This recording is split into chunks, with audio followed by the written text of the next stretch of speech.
My name is Tara, 34 years old, and after 10 years of carrying my family financially, my father handed everything over to my sister, who had only returned a week ago. I set down the power of attorney and the house keys on the Thanksgiving table. Congratulations, Lena, I said calmly. My mother nodded, adding that she deserved it. But when my sister opened the letter I left behind, the illusion shattered. You are joking, she screamed through the phone. Before I continue this story, let me know where you are watching from in the comments below. Hit like and subscribe if you have ever had to stand up to a family who used you as their personal ATM. The crystal wine glasses gleamed under the chandelier of our lavish Connecticut home. It was Thanksgiving, but the atmosphere felt more like a hostile corporate acquisition.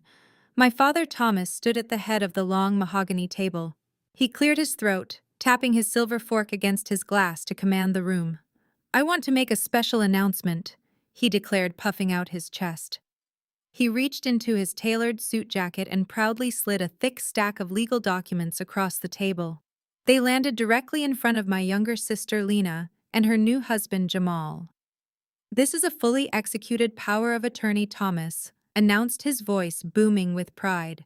And beneath it is the deed to this $1.2 million estate. I am officially signing it all over to Lena and Jamal. They are the future of this family legacy. I sat frozen, holding my fork. I looked at the deed, then at my father. He did not even glance my way. Lena, who had just returned from a spectacular failure of a lifestyle influencer career in Miami a mere 7 days ago, clutched the papers to her chest. "Oh my gosh, Daddy, thank you," she squealed, flashing a perfectly manicured hand. Jamal, who wore a flashy designer watch that I knew for a fact was counterfeit, puffed his chest and wrapped an arm around her. "We are honored, Thomas," Jamal said, using his practiced business pitch voice. "We promise to multiply this family wealth." Jamal leaned across the table, locking eyes with me. He offered a condescending smirk that made my blood boil. "No offense, Tara, but you are just a single accountant." Jamal chuckled, slicing into his turkey. "Lena and I are building a crypto empire. We are launching a massive decentralized finance platform next month.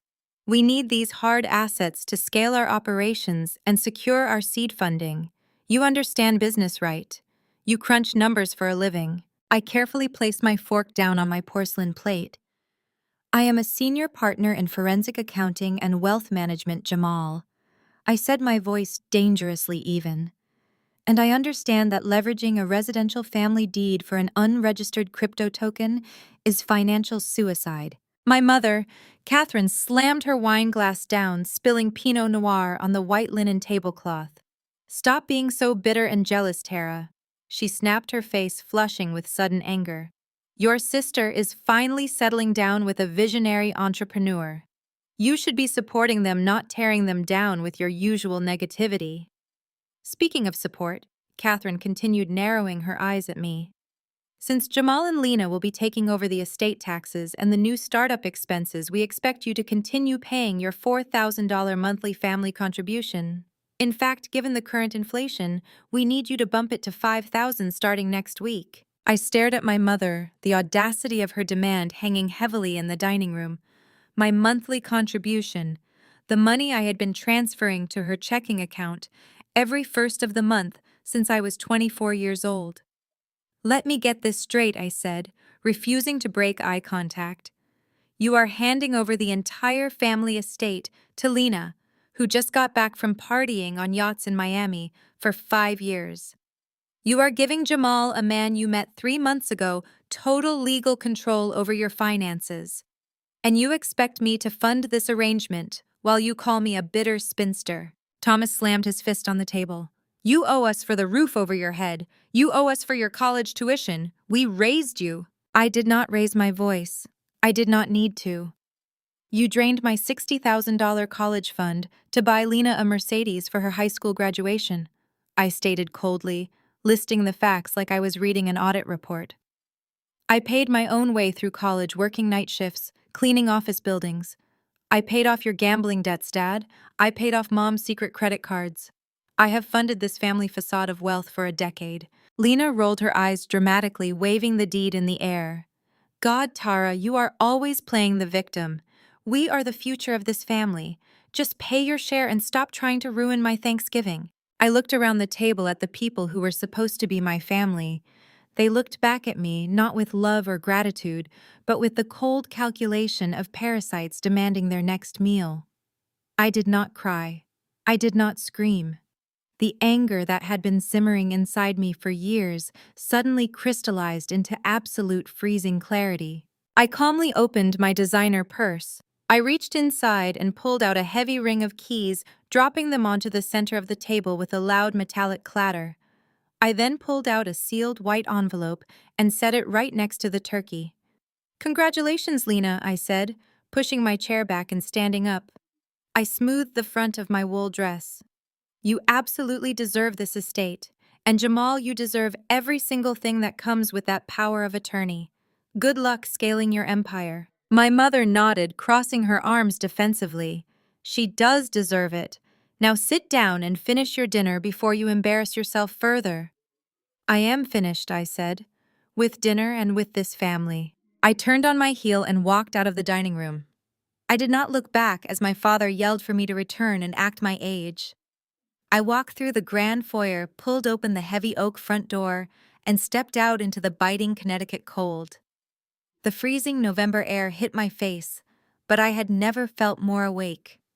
I walked down the long driveway to my car, my heels clicking sharply against the frozen asphalt.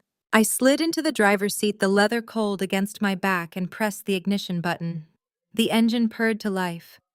Just as I shifted the car into drive, my phone screen illuminated the dark cabin. It was an incoming call from Lena. I let it ring twice before pressing the answer button on my steering wheel, connecting the call to the car's Bluetooth system. For a second, there was nothing but heavy, ragged breathing on the other end of the line. She had opened the envelope. Tara Lena screamed, her voice cracking with sheer, unadulterated panic. "You are joking! Tell me you are joking right now!" "I am not joking, Lena." I replied, my voice perfectly steady as I steered my car onto the dark, icy highway. "I never joke about real estate. Read the second paragraph of the letter again.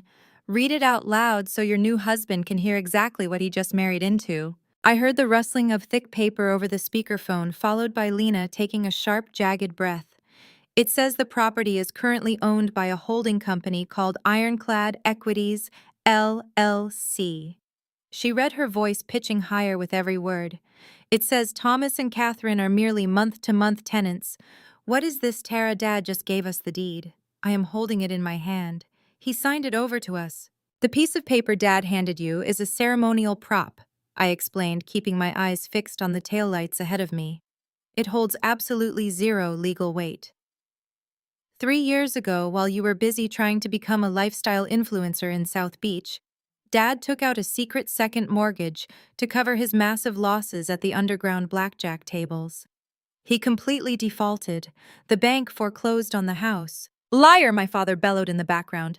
"She is lying, Lena. Do not listen to her." I formed a blind LLC and bought the distressed debt directly from the bank. I continued, speaking right over his protests. "I did it so our parents would not end up living in a discount motel. Every single month, that $4,000 family contribution I have been paying was actually my own company covering their rent, their property taxes, and their maintenance fees. They do not own the walls they are standing inside, Lena. I do. And you cannot legally gift an asset you do not possess." There was a stunned, breathless silence on the line. I could picture the exact look of horror dawning on my sister's face. Then the phone was violently snatched away. "You malicious, calculating witch!" Catherine shrieked into the receiver.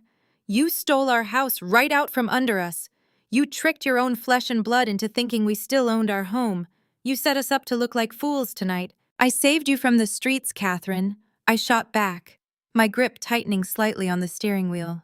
"You were 30 days away from the county sheriff changing your locks and throwing your designer furniture onto the front lawn.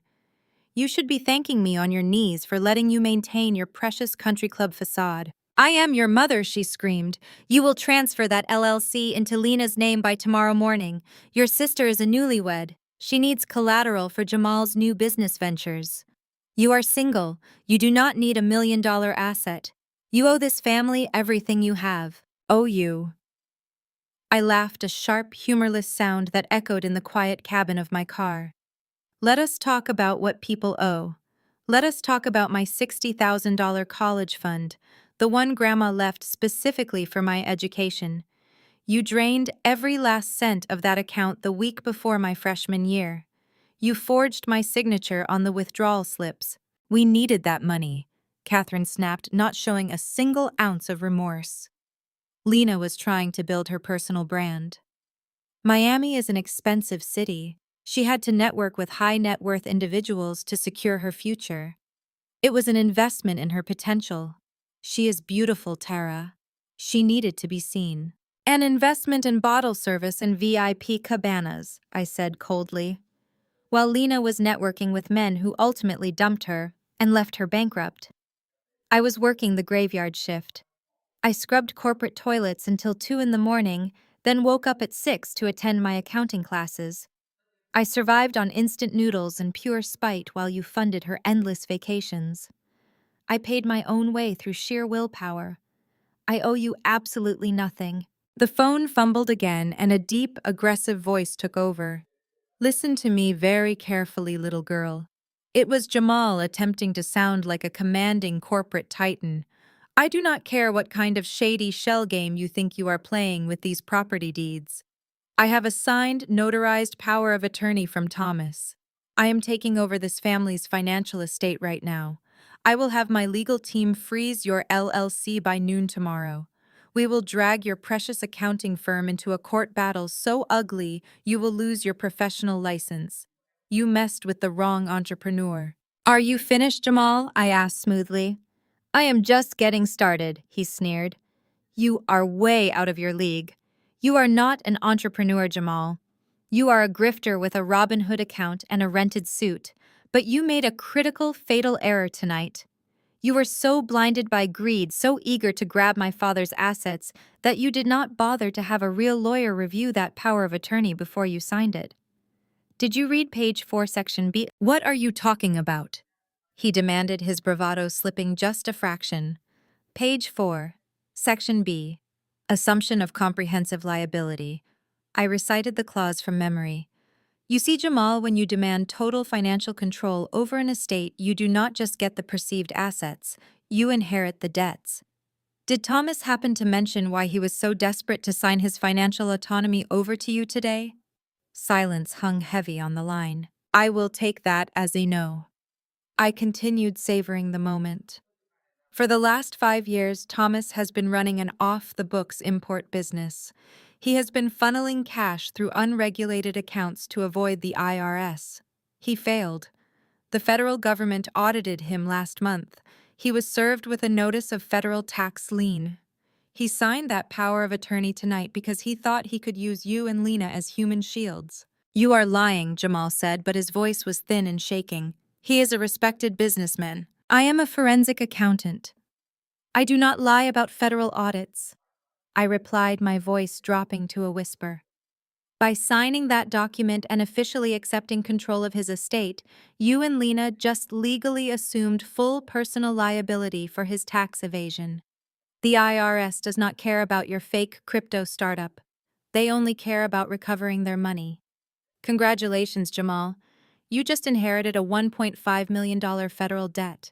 I pressed the red button on my steering wheel, cutting off his panicked shouting, and drove into the night. I parked my car in the reserved underground spot at Sterling and Vance Financial at exactly 7 on Monday morning. By 9, I was reviewing offshore asset portfolios in my corner glass office when the shouting started.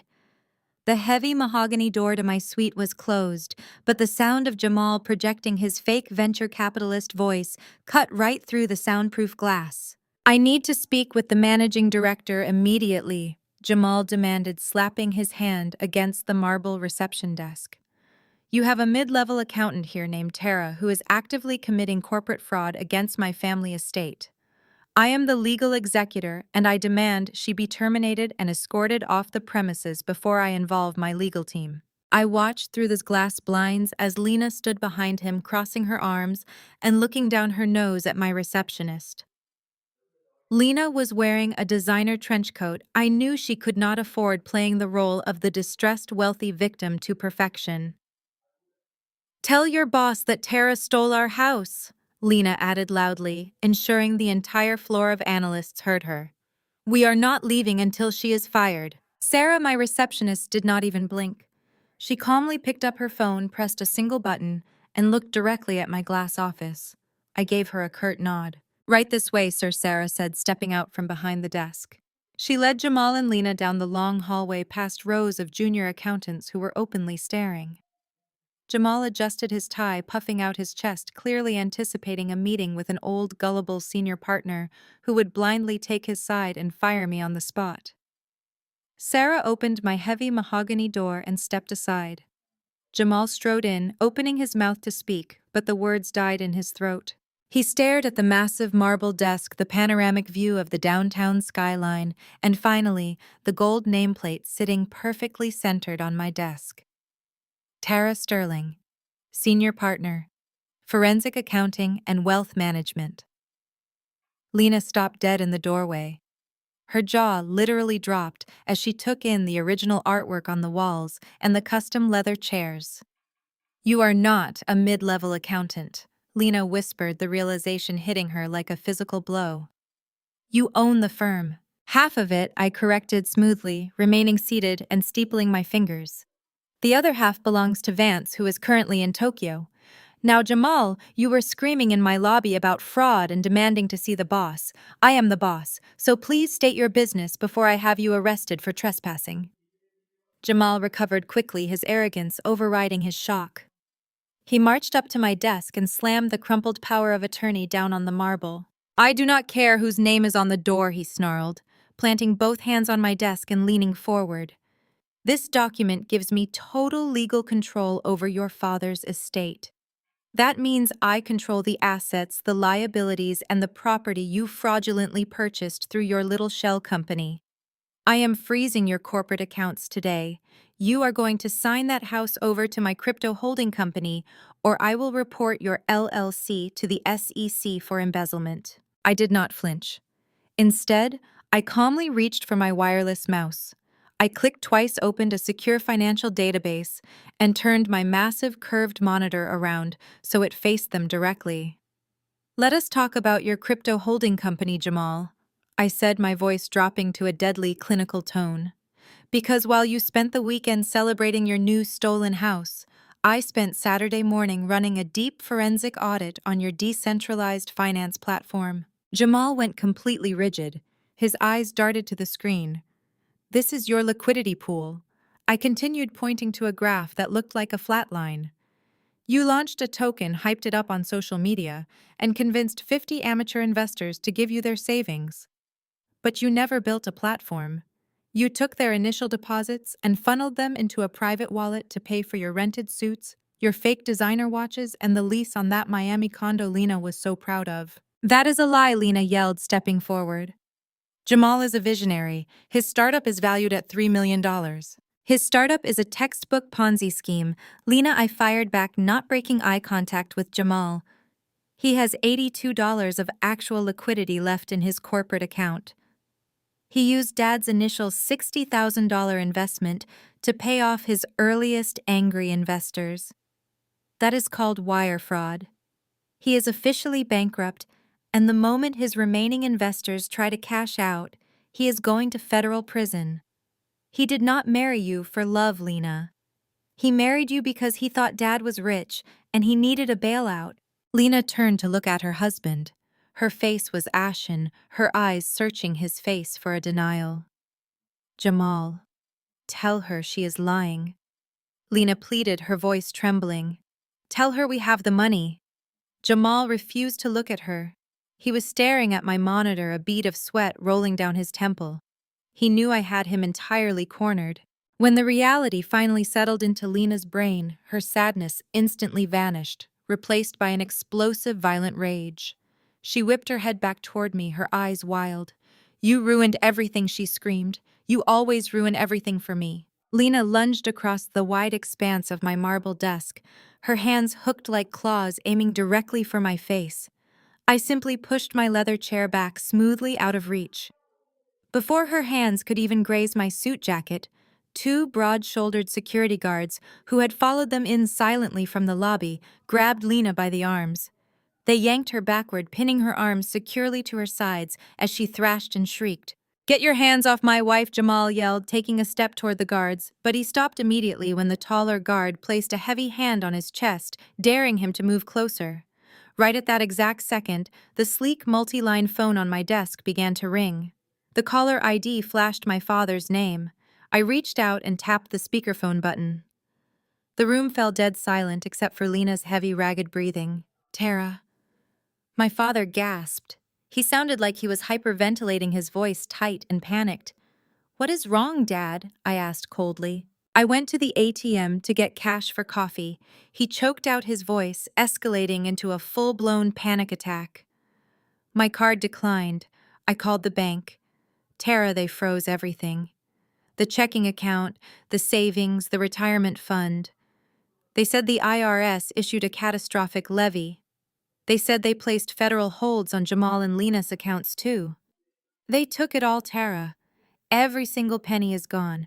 What do we do? I looked up from the glowing speakerphone and locked eyes with Jamal, who now looked like he was going to vomit right on my imported rug. The dominoes had officially fallen. The very next morning, the smell of freshly roasted espresso beans at my usual downtown cafe offered a brief, fragile illusion of peace. I sat in a secluded corner booth, sipping my black coffee and reviewing a client's asset portfolio on my tablet. My phone had been ringing off the hook since the confrontation at my office, but I had silenced it, refusing to entertain the panic I had unleashed upon my family. That illusion of peace shattered the second a trembling hand clamped down hard on my wrist. I looked up from my screen to see my mother, Catherine, standing over my small table. She looked entirely out of place in the sleek, modern coffee shop, wearing oversized tortoiseshell sunglasses indoors and clutching a damp, crumpled tissue. Without waiting for an invitation, she slid into the chair opposite me. Her shoulders immediately began to shake with loud, theatrical sobs. People at the neighboring tables were already turning their heads, drawn to the spectacle. "Tara, please!" Catherine wailed, reaching across the small table to grab both of my hands. Her grip was desperate, her perfectly manicured acrylic nails digging sharply into my skin. "You have to fix this.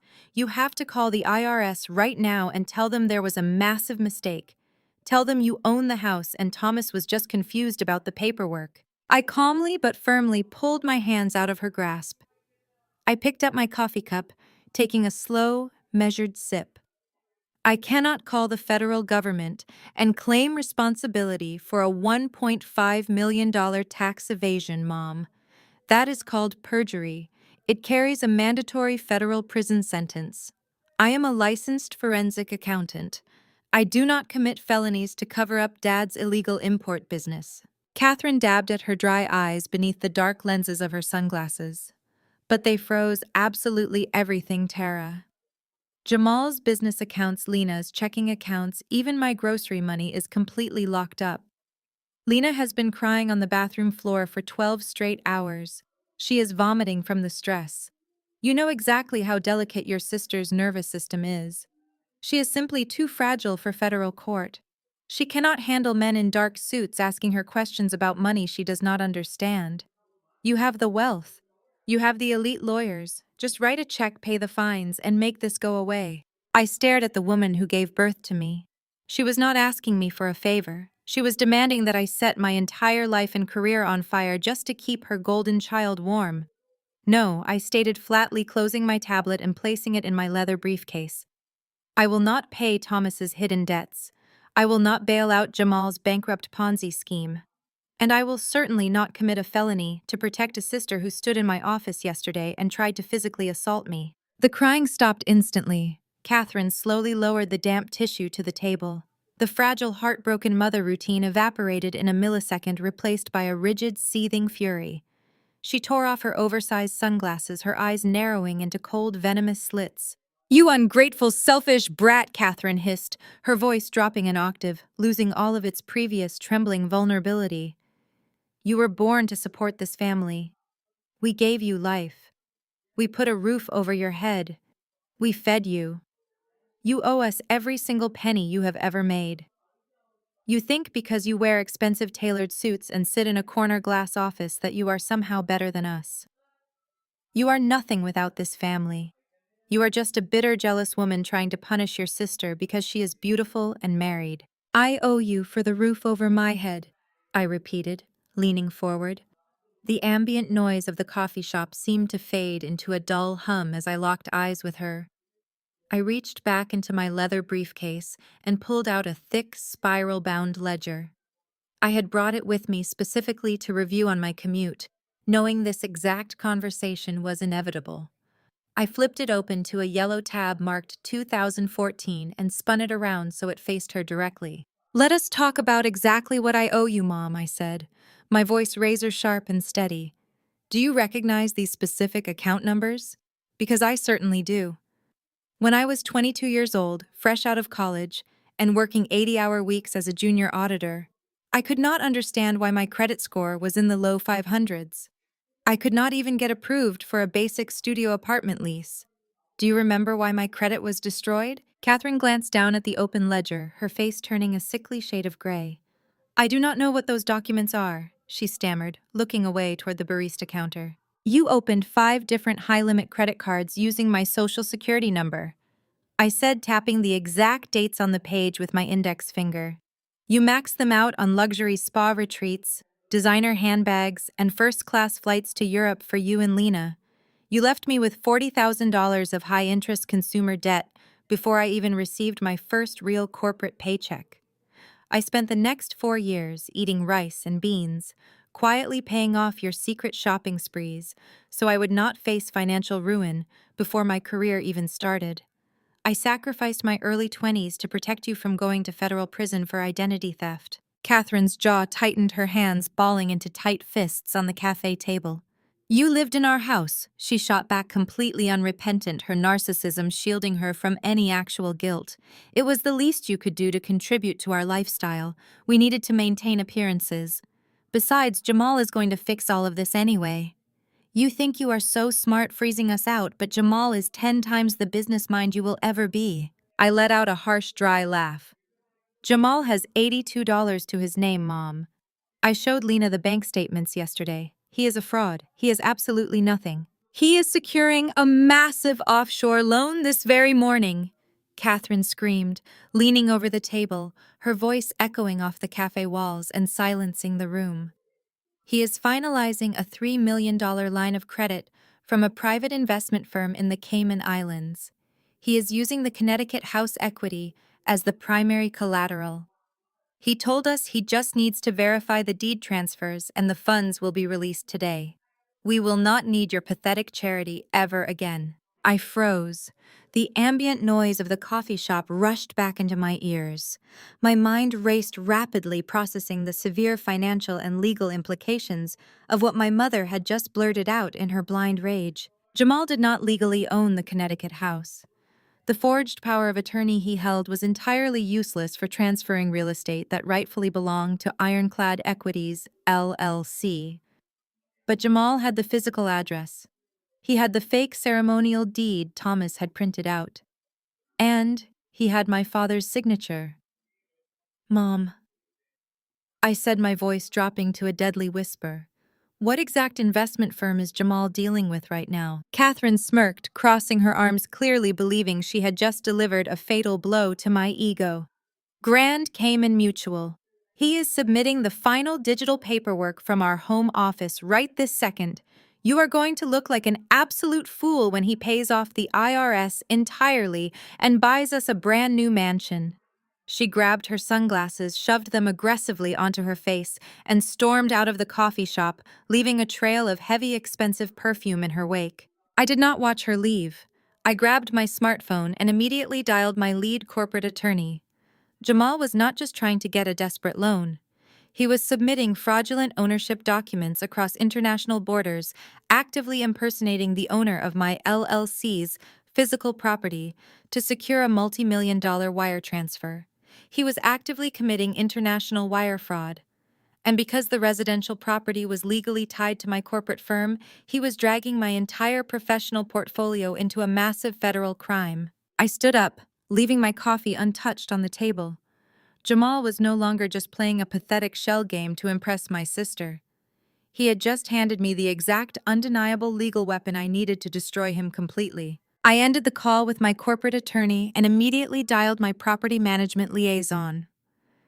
The time for warnings had officially expired. Jamal and Lena were actively attempting to commit international wire fraud using my asset as collateral, and I needed to establish an aggressive documented legal perimeter. I ordered a formal 3-day pay or quit eviction notice to be drafted and expedited by the county court. I specifically requested our most intimidating highly bonded process server for the execution of the delivery. I knew exactly when to strike. Catherine had loudly bragged to her country club friends that Lena and Jamal were hosting an exclusive investor dinner that Friday night. They were bringing in private chefs, hiring valet parkers, and pouring vintage champagne to dazzle a group of local angel investors.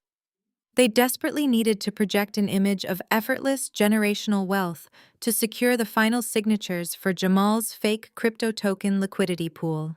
At 8 o'clock on Friday evening, I sat in the driver's seat of my car, parked half a block down the street from my own property.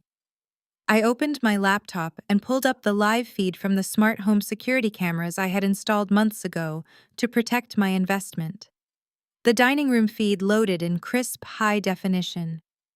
The long table was covered in expensive floral arrangements and silver platters. Jamal stood at the head of the table, wearing a velvet dinner jacket, holding a flute of champagne. He was mid-speech, gesturing expansively to the vaulted ceilings and the custom molding, literally selling the investors on the solidity of his physical assets to back their cash investments. Right on cue, the heavy brass knocker on the front door echoed through the audio feed. Lena, wearing a silk evening gown, motioned for the hired butler to answer it. But the man who stepped into the foyer was not another wealthy mark. He was a towering, broad-shouldered process server holding a bright neon legal folder. He bypassed the butler entirely and strode straight into the formal dining room, bringing the clinking of crystal and polite laughter to a dead halt. Jamal frowned, lowering his glass. "Who are you? How did you get in here?" The process server did not lower his voice. "Are you Jamal and Lena? You are hereby legally served." He slapped the neon yellow folder directly onto the center of the dining table, narrowly missing a plate of caviar. "This is a 3-day pay or quit eviction notice executed on behalf of Ironclad Equities, LLC. You are currently trespassing on private commercial property.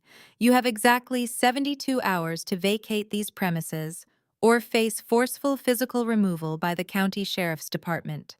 The silence in the dining room was absolute. You could hear a pin drop. The 6 investors seated around the table froze their eyes, darting from the legal document to Jamal's suddenly pale face. One of the older investors, a man who had clearly made his fortune by actually reading contracts, reached out and pulled the folder toward him. He flipped it open. Jamal scrambled forward, trying to snatch the paper away. "This is a prank. It is a massive misunderstanding with a jealous family member. I own this estate outright. I have the deed right here in my home office." The investor held the paper out of Jamal's reach, his eyes scanning the bold legal print. "It says right here that the deed you showed us yesterday was officially invalidated by a bank foreclosure 3 years ago." The investor stood up, throwing his linen napkin onto his untouched plate. "You told us this property was free and clear collateral for our seed funding. You do not even own the roof over your head. You are a squatter." Lena rushed forward, her voice pitching into a hysterical whine. "No, please, you have to listen to us. My sister is just insane. She is trying to ruin my life because she is a bitter, lonely woman. We have the money. We are visionaries." The lead investor scoffed, signaling to the rest of the table to leave. "Visionaries do not get eviction notices served during the appetizer course. We are done here, Jamal. If my initial deposit is not refunded to my account by Monday morning, I am calling the Securities and Exchange Commission." I watched through this camera feed as the investors stood up in unison, grabbed their coats, and walked out the front door. The sound of their luxury cars starting and driving away echoed through the quiet street. Inside the dining room, the facade completely shattered. Jamal hurled his crystal champagne flute against the marble fireplace. It shattered into 1,000 glittering pieces. He let out a visceral, guttural scream of pure rage, then turned and delivered a vicious, full-force kick right into the custom drywall. His expensive leather shoe punched a massive jagged hole right through the plaster. "This is your fault," Jamal roared, turning on Lena, his eyes wide and manic. "You told me your family had money. You told me this house was secure. You and your psychotic sister just cost me $3 million. Lena shrank back against the dining table, her hands flying to her mouth as she began to sob uncontrollably. I closed my laptop, the screen going black, and drove back to my downtown apartment. I felt absolutely nothing for her tears. At 7 o'clock the next morning, a violent, relentless pounding on my apartment door woke me. I tied my silk robe and checked the peephole. It was Thomas, his face red and sweating, standing next to a short, balding man, carrying a scuffed leather briefcase. I unlocked the door and swung it open, leaving the heavy security chain engaged. "Good morning, Thomas." "Open this door right now, Tara," my father bellowed, spittle flying from his lips. "This is Arthur Pendleton, my personal attorney. We are filing a massive civil lawsuit against you today. We are suing you for emotional distress, targeted harassment, and illegal eviction. You humiliated your sister in front of her high-net-worth investors. You are going to pay for the damages to Jamal's business, and you are going to transfer that deed to me immediately, or Arthur here will have you disbarred." Arthur puffed out his chest, trying to look intimidating. "Miss, I highly suggest you comply. My client has immense grounds for a frivolous tort claim for predatory eviction." I did not raise my voice. I simply unlatched the chain, reached over to my entryway console table, and picked up a crisp black folder I had prepared the night before. I handed it directly to the lawyer. "Before you draft your brilliant lawsuit, Arthur, I suggest you review the county records," I said smoothly. "Inside that folder is the original bank foreclosure agreement signed by Thomas 3 years ago. Behind it is the fully executed purchase contract transferring the distressed asset to Ironclad Equities LLC. And behind that is the official recorded deed proving I am the sole indisputable owner of the property." Arthur impatiently flipped the folder open. His eyes scanned the first page, then the second. I watched the arrogant flush drain completely from his face, replaced by a stark, sickly white. He flipped to the final page, his hands beginning to tremble slightly as he verified the county clerk's official seal and the matching LLC registration documents proving my total ownership. "Well," Arthur Thomas snapped, shifting his weight impatiently, "tell this ungrateful brat how much she is going to owe us. Tell her we are taking her company down." Arthur slowly closed the folder. He did not hand it back to me. Instead, he took a large step away from my father. He snapped his briefcase shut with a sharp click. "Thomas," Arthur said, his voice completely devoid of its previous bluster, "I cannot represent you. You lied to me about the status of this estate. You do not own that house. You are actively trespassing on her private commercial property. You are completely on your own." Arthur turned on his heel and marched down the hallway, leaving my father standing in my doorway, his mouth opening and closing like a suffocated fish. Thomas glared at me, his face purple with a mixture of rage and profound embarrassment. He tried to muster a final threat, pointing a trembling finger at my chest, but the words failed him. He spun around and stormed off toward the elevators. I calmly closed my door, engaged the deadbolt, and walked into my kitchen to pour a fresh cup of coffee. The eviction was in motion, but Jamal was a cornered rat. Cornered rats always make one last desperate lunge. My phone confirmed this exact theory 2 hours later. A piercing, high-pitched alert echoed from my briefcase. It was not a standard text message. It was a Priority 1 fraud alert from the executive branch of First Sterling National Bank, where I held the primary operating accounts for Ironclad Equities, LLC. I tapped the notification, bringing up a secure message from Marcus, the senior branch manager. "Tara, someone claiming to be your legal representative is physically in my lobby. He is presenting a power of attorney and demanding an immediate, irrevocable wire transfer of $2.5 million to an account in the Cayman Islands. He is becoming extremely aggressive. I grabbed my keys, my coat, and the thick forensic dossier I had compiled on Jamal's decentralized finance scam. Stall him, I typed back. I am 5 minutes away. I am 5. I ran to the parking garage, my mind sharp and clear. Jamal was attempting the ultimate Hail Mary. With his investors pulling their seed money and my eviction notice forcing him out of the Connecticut house, he needed liquid cash to finalize his offshore escape. He had taken the forged power of attorney my father signed and marched straight into a federally insured bank to drain my corporate holdings. He assumed that because the document had my father's signature, and because he was legally married to my sister, he could bully a bank teller into authorizing a massive corporate wire transfer. It was a breathtaking display of financial ignorance and sheer arrogance. I pulled my car into the reserved parking spot outside First Sterling National Bank. The heavy glass doors slid open and the sound of Jamal's shouting hit me instantly. The bank lobby was crowded with morning customers, but everyone had stopped their transactions to stare at the commotion happening near the executive desks. Jamal was standing over Marcus's desk, slamming his hand on the polished wood. Lena was standing right behind him, nervously clutching her designer purse. "I am the legal executor of this estate," Jamal bellowed, his voice echoing off the high marble ceiling. "You are illegally withholding my funds. This document is notarized. Transfer the money now, or I will own this bank by Friday." Marcus remained seated, his hands folded patiently on his desk.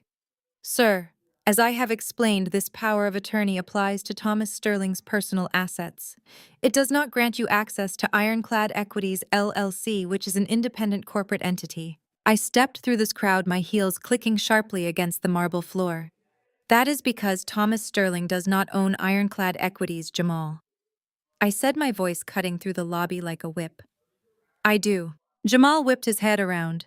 His eyes widened for a fraction of a second, a flash of pure panic before his face hardened into a mask of righteous indignation. He realized instantly that his legal bluff had failed. He could not win on the paperwork, so he immediately pivoted to the only strategy he had left: theatrics. He turned away from me and addressed the crowded lobby, throwing his arms wide open. "Look at this," Jamal shouted, his voice ringing with manufactured outrage. "Look at this textbook corporate racism. I am a successful self-made black entrepreneur trying to manage my family's estate, and here comes my bitter racist sister-in-law trying to tear me down." The bank customers shifted uncomfortably, murmuring among themselves. Lena burst into tears on cue, clinging to Jamal's arm. "Tara, why are you doing this to us?" Lena wailed loudly, ensuring the entire room heard her. "Jamal is just trying to secure our future. Why do you hate seeing a black man succeed?" Jamal pointed a finger at me, playing to his captive audience. "She cannot stand it. She cannot stand that I built a $3 million tech company while she pushes papers. She is using this bank to oppress me, to steal my wealth, to disenfranchise a minority-owned business. Transfer the funds right now," he demanded, turning back to Marcus, "or I am calling the local news and telling them this bank actively participates in racial discrimination." I did not raise my voice. I did not flinch. I walked directly past Jamal, completely ignoring his performance, and stepped up to the manager's desk. I unclasped my leather briefcase and pulled out the thick red-bound dossier. I placed it squarely in front of Marcus. "Marcus," I said, my tone clinical and detached, "please review Section 3. You will find complete forensic tracking of the account Jamal is trying to wire funds to. It is a shell company registered in the Cayman Islands under a fake corporate identity. You will also find the banking records for his so-called tech startup, which show he has less than $100 in liquidity and has been funneling investor deposits into his personal checking account to buy luxury cars." Jamal stopped shouting. The entire lobby fell dead silent as the sheer weight of the evidence sat on the desk. "This man is not a marginalized entrepreneur." I continued, staring dead into Jamal's eyes. "He is a con artist. He is currently bankrupt. He is facing multiple civil lawsuits from his scammed investors, and he is attempting to use a forged legal document to commit federal wire fraud inside your branch." Marcus slowly opened the dossier. His eyes scanned the first page, taking in the highlighted routing numbers, and the undeniable proof of Jamal's financial crimes. He did not say a word. He did not look up at Jamal or Lena. Marcus simply closed the file, slid his hand under his heavy mahogany desk, and silently pressed the concealed emergency alarm. "I am afraid I cannot process this wire transfer, sir," Marcus said softly, looking Jamal directly in the eye. Jamal's mouth opened, but no sound came out. The arrogant facade completely melted away, replaced by the stark, terrifying realization that he was trapped. From the street outside, the faint, rapidly approaching wail of police sirens began to echo through the thick glass windows of the bank. Jamal was hauled out of the bank in handcuffs minutes later, screaming obscenities while Lena trailed behind him, loudly sobbing and begging the officers to let him go. It took nearly 4 hours of giving detailed, documented statements to the federal investigators and the local police before I was finally cleared to leave the branch. The afternoon sun had already dipped behind the downtown skyline when I took the elevator down to the subterranean parking garage. The vast concrete space was damp, echoing slightly with the sound of distant rush-hour traffic above. As I approached my reserved parking spot, a pair of high-beam headlights suddenly flashed on, completely blinding me. A car engine revved aggressively, the tires squealing against the painted concrete as the vehicle blocked my exit path. The doors of the rented sedan flew open, and Lena stormed out. Her stilettos echoed like gunfire against the pavement. Jamal stepped out of the passenger side looking severely rumpled and thoroughly defeated. His velvet jacket was torn at the shoulder and his wrists were likely still bruised from the plastic zip ties. Lena had clearly drained whatever was left of her personal credit limits to post his emergency bail. Lena did not look like the polished, wealthy socialite she had been pretending to be for the past 2 years. Her expensive designer mascara was smeared in dark tracks down her cheeks, and her hair was a tangled, frantic mess. She marched right up to me, aggressively invading my personal space, her chest heaving with unhinged, explosive rage. "You are an absolute monster!" Lena screamed, her voice shrill and vibrating off the concrete pillars. "You intentionally set us up. You humiliated my husband in front of half the city. He spent 4 hours in a filthy holding cell treated like a common criminal because of your petty, vindictive lies." I unlocked my car with a simple press of my key fob, the headlights flashing twice in the dim garage. They were not lies, Lena. They were banking regulations. Jamal committed international wire fraud, and I simply provided the documentation. Lena violently slapped her hand against the hood of my car, physically blocking my path to the driver's side door. "You just cannot stand it, can you?" She spat, her face twisting into an ugly, bitter sneer. "You are 33 years old. You live completely alone in a sterile, silent apartment. You have no husband, you have no children, and you have no actual life outside of your corporate spreadsheets. You are a miserable, dried-up spinster who is absolutely obsessed with destroying my happiness because you are deeply jealous of my perfect marriage. You hate that Jamal loves me and that I finally have the life you always wanted." I stopped reaching for the door handle. I slowly turned to face my sister, letting a heavy, suffocating silence settle between us. I looked at Jamal, who immediately averted his eyes and stared at the ground, and then back to Lena, whose chest was still heaving with misplaced, arrogant triumph. "Jealous," I repeated, my voice dropping to a calm, clinical whisper that made Lena take an involuntary half-step backward. "You actually think I am jealous of a man who just tried to steal my corporate funds to cover his bankrupt offshore Ponzi scheme?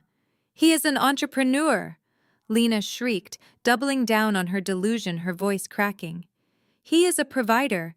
That is something you know absolutely nothing about." I let out a sharp, genuine laugh. "A provider? Just like Mark was a provider, right?" Lena completely froze. The blood instantly drained from her flushed, angry face, leaving her looking sickly and pale. "Let us take a quick trip down memory lane, Lena," I said, taking a deliberate step toward her, forcing her back against the side of my car. 5 years ago, I was engaged to Mark.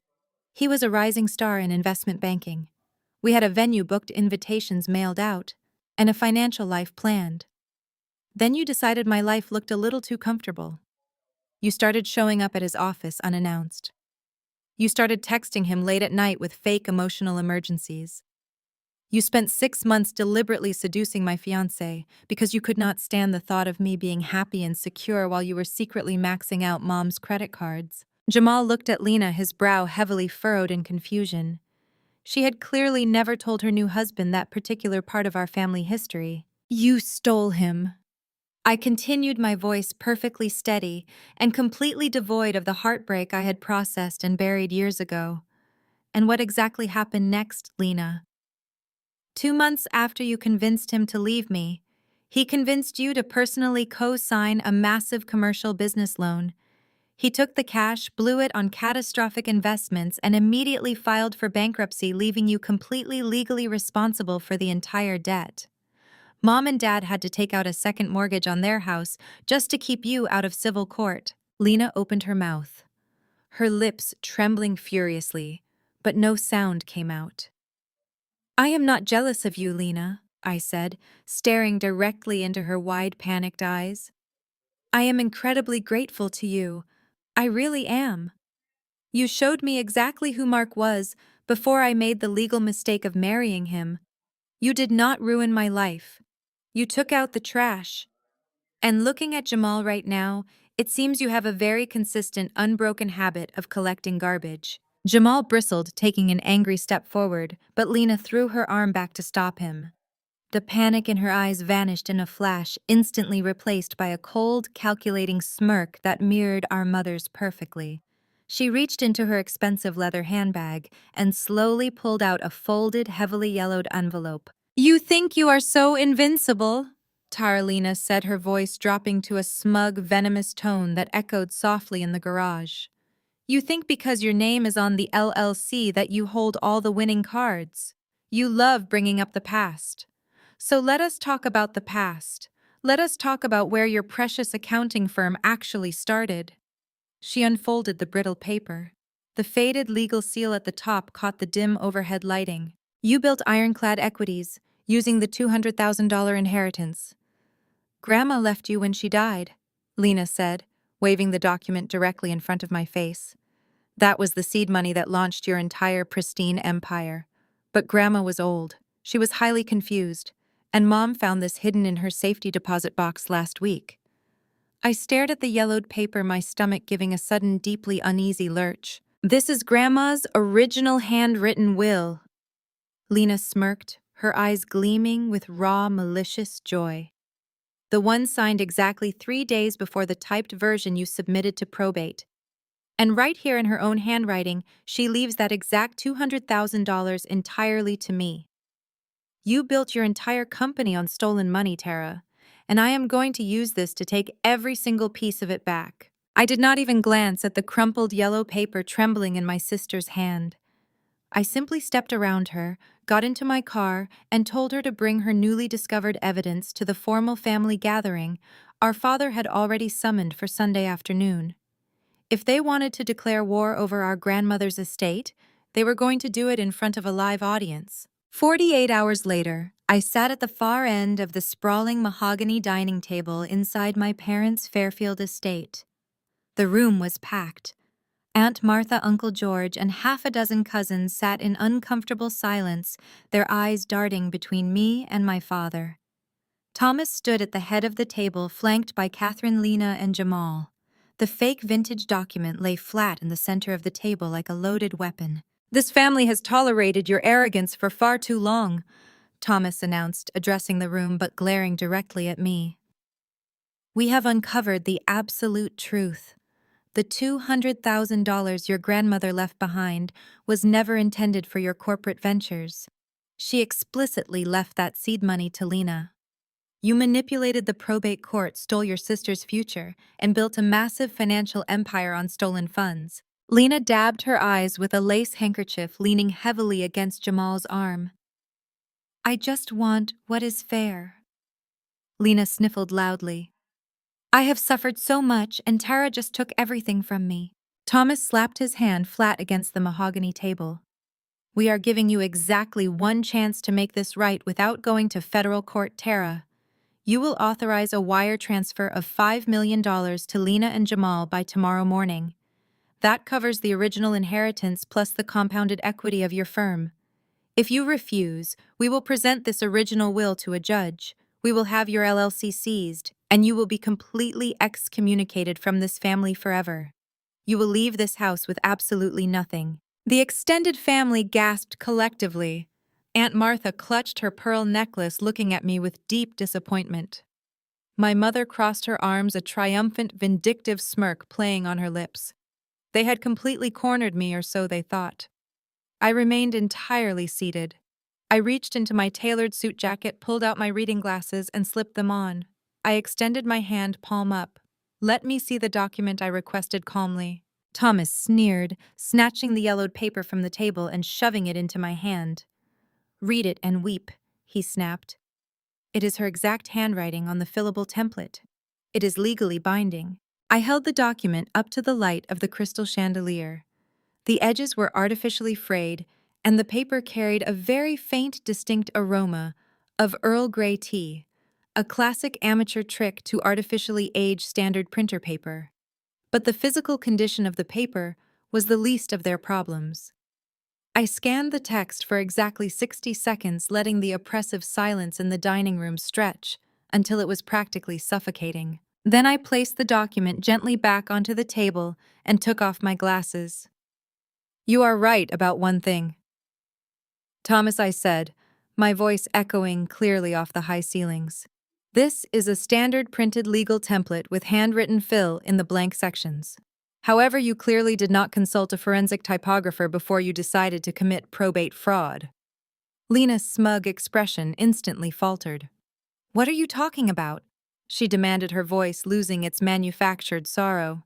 I pointed my index finger directly at the printed text of the will. "This specific document template is printed in a font called Calibri. I explained, looking around the room to ensure every single relative was listening. Specifically, it uses the redesigned typographical kerning that Microsoft rolled out in an Office update in late 2018. Our grandmother died in 2015. It is physically impossible for her to have filled out a document that did not exist until 3 years after her funeral." The color drained completely from Thomas's face. He opened his mouth, but his vocal cords seemed to have paralyzed. Aunt Martha gasped again, this time turning her shocked gaze toward my father.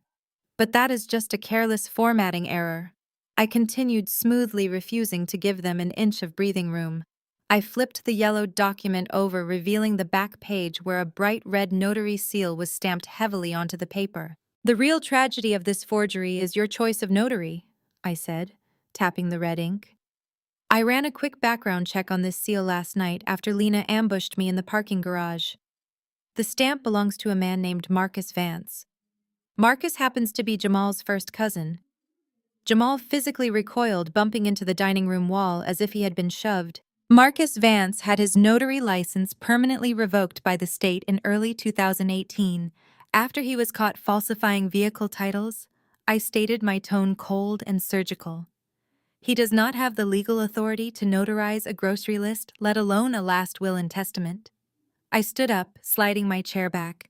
The scrape of the wood against the floor sounded like a gavel coming down. "Submitting a forged legal document with a fraudulent revoked notary seal to extort $5 million from a corporate entity is a Class C felony," I told the silent room, locking eyes with my father. "It carries a maximum sentence of 10 years in a federal penitentiary. So, Thomas, you have a choice to make right now. You can either hand that piece of trash over to me to be shredded, or we can wait here together while I call the authorities and have you, Lena, and Jamal arrested for conspiracy to commit extortion." The extended family erupted into chaotic, panicked shouting, perfectly masking the sound of my phone dialing the police. The emergency dispatcher answered the line just as Thomas physically lunged across the dining room table, his face a mask of absolute terror. He begged me to hang up. He swore that if I just kept the police out of the house and spared him the public humiliation of an arrest in front of Aunt Martha and the rest of the shocked relatives, we could settle the entire dispute quietly. I stared at his trembling, sweat-covered face for a long moment before pressing the end call button. I did not do it out of mercy. A quick arrest for a clumsy forgery was far too simple. I wanted to dismantle the very last piece of his financial safety net. I agreed to a private negotiation dinner the following evening. Thomas, driven by his relentless need to project dominance, booked a table at Le Petit Renard, an ultra-exclusive Michelin star restaurant downtown. He assumed that forcing me into an environment of extreme wealth and high society rules would intimidate me into submission. When I arrived at the restaurant, Thomas, Catherine, Lena, and Jamal were already seated in a semi-private velvet booth. They looked incredibly smug. In their minds, my willingness to negotiate meant I was terrified. They had convinced themselves that the threat of a messy probate lawsuit, even with a forged document, would freeze ironclad equities long enough to bankrupt me. The financial abuse began the moment I sat down. Thomas flagged the sommelier and immediately ordered 2 bottles of vintage Bordeaux at $800 apiece. "We are going to be here a while," Thomas sneered, inspecting the cork with a practiced, arrogant eye. "We might as well enjoy the fruits of your settlement." Catherine ordered the A5 Wagyu beef. Lena and Jamal demanded white truffles, shaved generously over their handmade pasta. They treated the menu like a blank check, racking up charges with dizzying speed. As the exorbitant courses arrived, so did the insults. Catherine sipped her wine, looking at my tailored business suit with open disdain. "You always were so rigid, Tara. If you had just shown a little more grace and warmth, maybe you would have a husband of your own instead of stealing your sister's inheritance to keep yourself warm at night." Lena chimed in, chewing a piece of truffle with an insufferable smirk. "You can drop the tough boss act right now. We spoke to our lawyers today.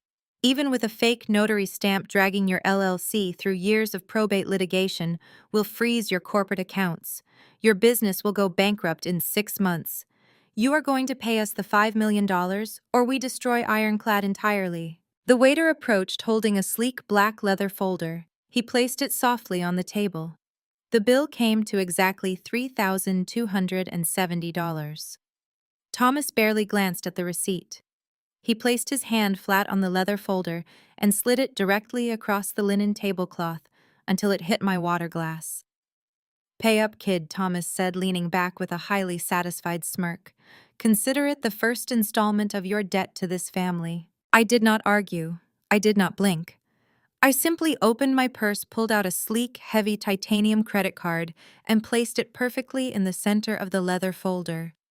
I handed it back to the waiter without breaking eye contact with my father. Thomas watched the waiter walk away, laughing softly under his breath. "See? Was that so hard? You always respond to a firm hand, Tara. You just needed to be reminded of your place." 5 minutes later, the waiter returned. He looked slightly pale and highly uncomfortable. "Sir," he said, addressing Thomas directly, "the card has been declined. The system is showing a severe fraud alert." Thomas frowned, his arrogant laughter cutting off instantly. "That is impossible." He snatched the leather folder from the waiter's hands and ripped it open. His eyes locked onto the titanium card sitting on top of the receipt. The blood vanished from his face so quickly he looked like a corpse. It was not my corporate card. It was a black card issued by Sterling International Holdings, an offshore shell entity registered in the Bahamas. "Where did you get this?" Thomas gasped, his voice dropping to a panicked, ragged whisper as his hands began to shake. "You left it in a forgotten file box in the attic of the old estate 3 years ago," I said casually, taking a sip of my sparkling water. "I kept it safe for you." I also knew that specific card was directly tied to the very last hidden offshore account you shielded from the IRS during your massive bankruptcy proceedings. Jamal looked completely confused, but Catherine dropped her wineglass. It shattered against the edge of the table, sending dark red liquid soaking into the white linen. "Using that card triggers an automatic geographic security flag," I explained smoothly, leaning forward and resting my forearms on the table. "The bank just locked the entire account. And since the IRS algorithm automatically tracks rejected international fraud alerts on flagged, previously bankrupt individuals, you just handed the federal government the exact routing numbers to your secret Bahamian trust. You are not getting $5 million from me, Thomas. You are going to federal prison for criminal tax evasion." The restaurant erupted into absolute chaos the moment those words left my mouth. Thomas scrambled backward, overturning his heavy oak chair, desperately grabbing for his phone to call his defense attorney. I did not stick around to watch him hyperventilate. I simply stood up, adjusted my coat, and walked out of the restaurant, leaving them to deal with the $3,000 bill on their own. The federal freeze was instantaneous and absolute. Within 48 hours, the ripple effect of that single decline transaction completely dismantled my family's remaining financial ecosystem. With Thomas and Catherine's personal and corporate accounts locked, pending a massive IRS audit, Lena and Jamal were suddenly cut off from their only source of unlimited funding. The pressure cooker finally exploded on a rainy Thursday afternoon. Lena had retreated to her favorite coping mechanism, high-end retail therapy. She walked into an exclusive designer boutique downtown, clutching a pair of $2,000 stiletto boots she intended to buy simply to soothe her shattered nerves. She marched up to the marble register and handed the clerk her platinum credit card. The clerk swiped it, frowned, and swiped it again. The machine beeped a harsh, flat rejection. Lena scoffed, snatched the card back, and handed over a different one. Declined. She pulled out a joint card she shared with Jamal. Declined. She emptied her entire designer wallet on the glass counter, handing over every piece of plastic she owned. Every single one was rejected. The clerk offered a tight, pitying smile, asking if she had an alternative form of payment. The sheer public humiliation of being treated like a vagrant in her favorite luxury store was the final straw. Lena left the boots on the counter, sprinted out into the rain, and drove straight to my corporate headquarters. She bypassed the security desk in the lobby, entirely ignoring the protests of my receptionist. The heavy glass door to my corner office swung open with a violent crash. Lena stood in the doorway, dripping wet, gasping for air, and looking absolutely feral. Her designer coat was soaked, clinging awkwardly to her shaking frame. The perfectly maintained facade of the wealthy, untouchable golden child had completely evaporated. She slammed the door shut behind her, locked it, and leaned heavily against the frosted glass. I did not look up from the quarterly reports on my desk. I simply set my pen down and waited for the inevitable eruption. "Tara, you have to stop this!" Lena choked out, her voice cracking as she stumbled forward and collapsed into one of my leather guest chairs. She buried her face in her hands, her shoulders heaving with genuine, uncontrollable sobs. "I have nothing left. The cards are gone. The bank accounts are completely frozen. The landlord at our temporary apartment slipped a 10-day eviction notice under our door this morning." I leaned back in my chair, folding my hands together. "This sounds like a problem for your wildly successful visionary husband," I replied evenly. Lena snapped her head up, her eyes red and frantic. "He is a monster, Tara! He is an absolute monster!" The second the bank accounts froze, he turned on me. He spent the entire night screaming in my face, blaming me for everything. He told me I was useless if my family could not provide capital. He drained the last $4,000 in our emergency checking account this morning and vanished. I do not know where he is. I do not have money for gas. I do not have money for groceries. She leaned across my desk, her hands gripping the polished wood edge as if it were a life raft. The sheer entitlement that had been bred into her since childhood roared back to life, temporarily overriding her panic. "You have to fix this," Tara, Lena demanded, her voice rising to a shrill, hysterical pitch. "You have millions in this company. You can unfreeze things. You can call off the lawyers. You are the older sister. You are supposed to fix my messes. You always fix everything. Mom and Dad are facing federal charges, and Jamal left me with absolutely nothing. You have to bail me out." I stared at her tear-streaked face, marveling at the staggering depth of her delusion. Even now, completely ruined and begging in my office, she truly believed the universe existed solely to serve her needs. She believed I was put on this earth simply to act as her emotional and financial janitor. "I am not your savior, Lena," I said, my voice dropping to a cold, razor-sharp register. "And I am certainly not bailing you out of a disaster you happily engineered." I opened my bottom desk drawer and pulled out a thick manila envelope. The private investigator I had retained weeks ago had just delivered the final report that morning. I tossed the heavy envelope onto the center of my desk. It landed with a heavy thud. Jamal did not just drain your emergency fund, Lena I explained, watching her eyes dart toward the envelope. And he did not lose Thomas and Catherine's seed money in a decentralized crypto crash. He never invested a single dime of it into any corporate entity. I reached over and slid a stack of high-resolution photographs out of the envelope, spreading them out across the desk facing her. Look closely, I commanded. Lena leaned forward, her breath catching in her throat. The photographs showed a beautiful, sprawling 5-bedroom brick house in a wealthy suburb of Atlanta. The next photo showed Jamal wearing a casual sweater lifting a toddler onto his shoulders in the front yard. Standing next to him was a smiling woman wearing a sparkling wedding band, heavily pregnant with another child. Lena began to physically tremble, her hands hovering over the images, as if touching them would burn her. That is Jamal's legal wife, I said clinically. They have been married for 7 years. That house was purchased entirely in cash exactly 3 weeks after Thomas and Catherine wired Jamal his first massive round of fake seed funding. Your entire marriage is legally void. He used you, he used our parents, and he took every last cent of your generational wealth to fully fund his actual secret family in Georgia. Lena stared at the photograph of Jamal smiling with his real wife. The final crushing weight of her absolute destruction crashed down upon her.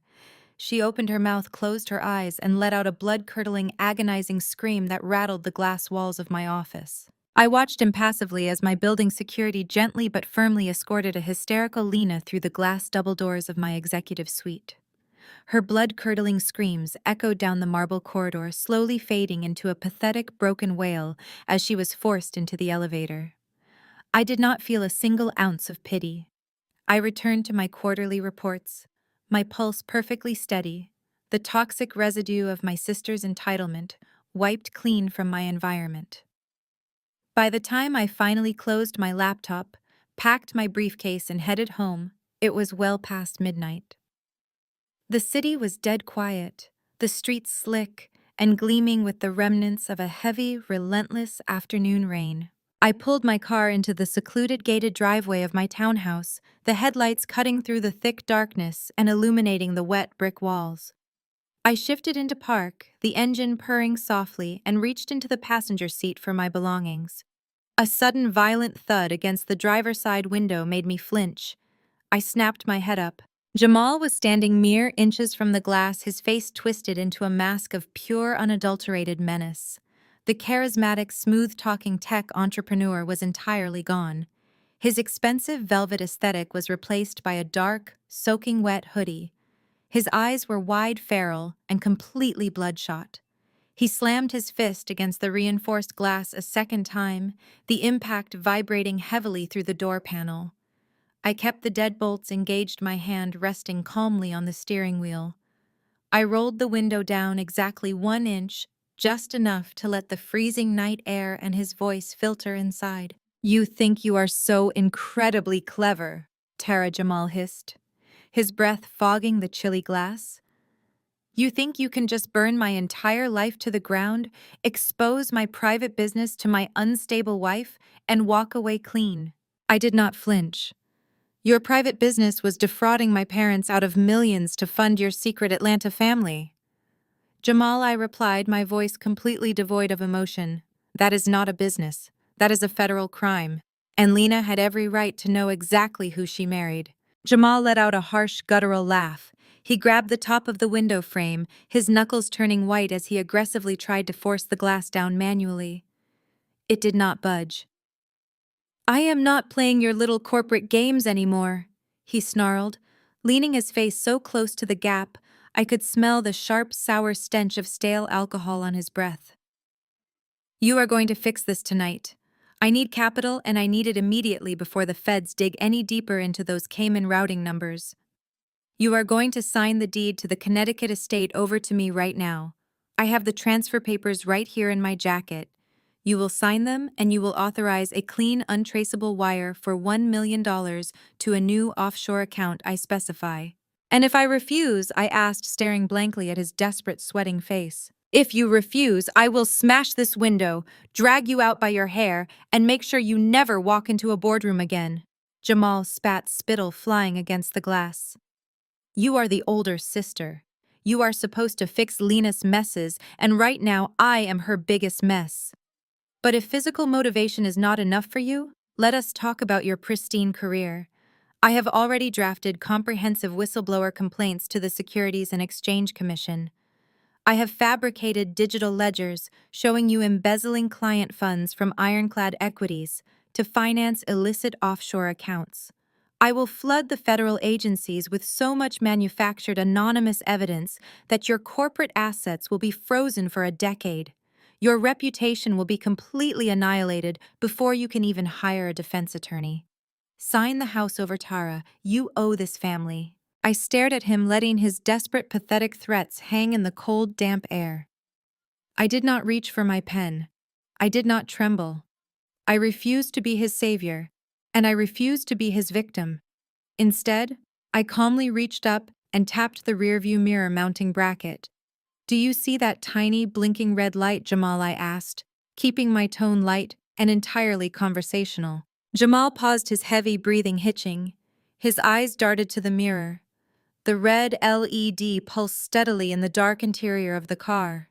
That is a high-definition wide-angle dashcam, I explained smoothly. It is equipped with military-grade night vision and automatic motion tracking.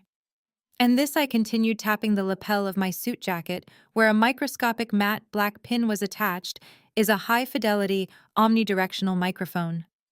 Both of these devices are currently live streaming to a secure encrypted cloud server directly monitored by my private security firm and my corporate legal team. I leaned an inch closer to the gap in the window, locking eyes with the cornered rat standing in the rain. They have heard every single threat you just made, I whispered. They have the crystal clear audio of you attempting to extort $1 million in real estate assets by threatening fabricated SEC reports and physical violence. The local police have already been dispatched to my exact location, and the Federal Bureau of Investigation will have this unedited cloud-synced footage first thing tomorrow morning. Smile for the FBI, Jamal. Jamal's face drained of all color. The arrogant, violent sneer vanished in an instant, replaced by sheer, blinding terror. He stumbled backward, his wet shoes slipping on the slick driveway concrete. From the main road, the distant, distinct sound of approaching police sirens cut sharply through the quiet neighborhood. Jamal let out a strangled gasp, turned on his heel, and sprinted blindly into the dark street, running for his life. I stood in the driveway, the cold rain washing away the pathetic echo of Jamal retreating into the dark. By the time the local police cruiser idled up to my gate, he was long gone. I gave the officers a brief clinical statement, handed them a secure flash drive containing the pristine audio and video footage of the extortion attempt, and went inside to pour myself a glass of scotch. I slept for 8 uninterrupted hours. The peace shattered exactly at 9 the next morning. A furious, sustained pounding rattled my custom oak front door. My security app pinged, displaying my father's face in the camera frame. Thomas looked utterly unhinged. His usually immaculate silver hair was wildly out of place. His face flushed a dangerous, mottled red. He was jiggling the brass handle with such violence I thought he might snap the mechanism. I unlocked the deadbolt and pulled the door open. Thomas shoved his way past me into the foyer, his heavy dress shoes tracking mud across my Persian runner.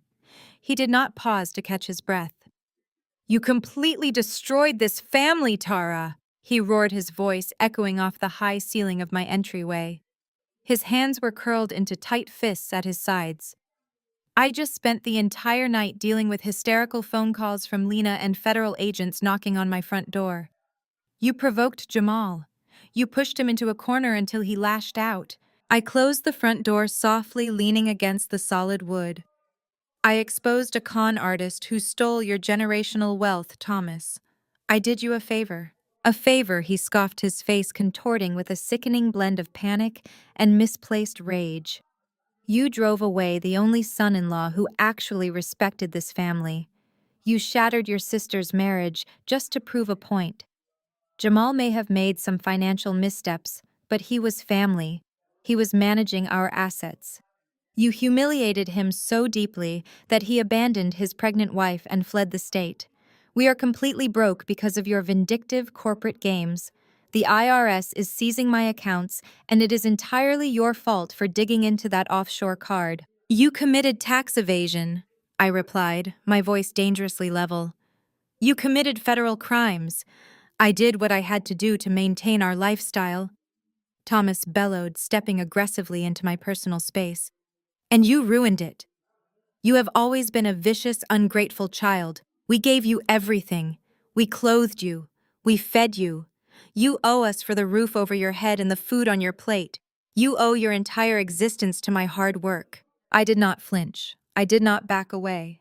The sheer blinding audacity of his statement snapped the final remaining thread of my patience.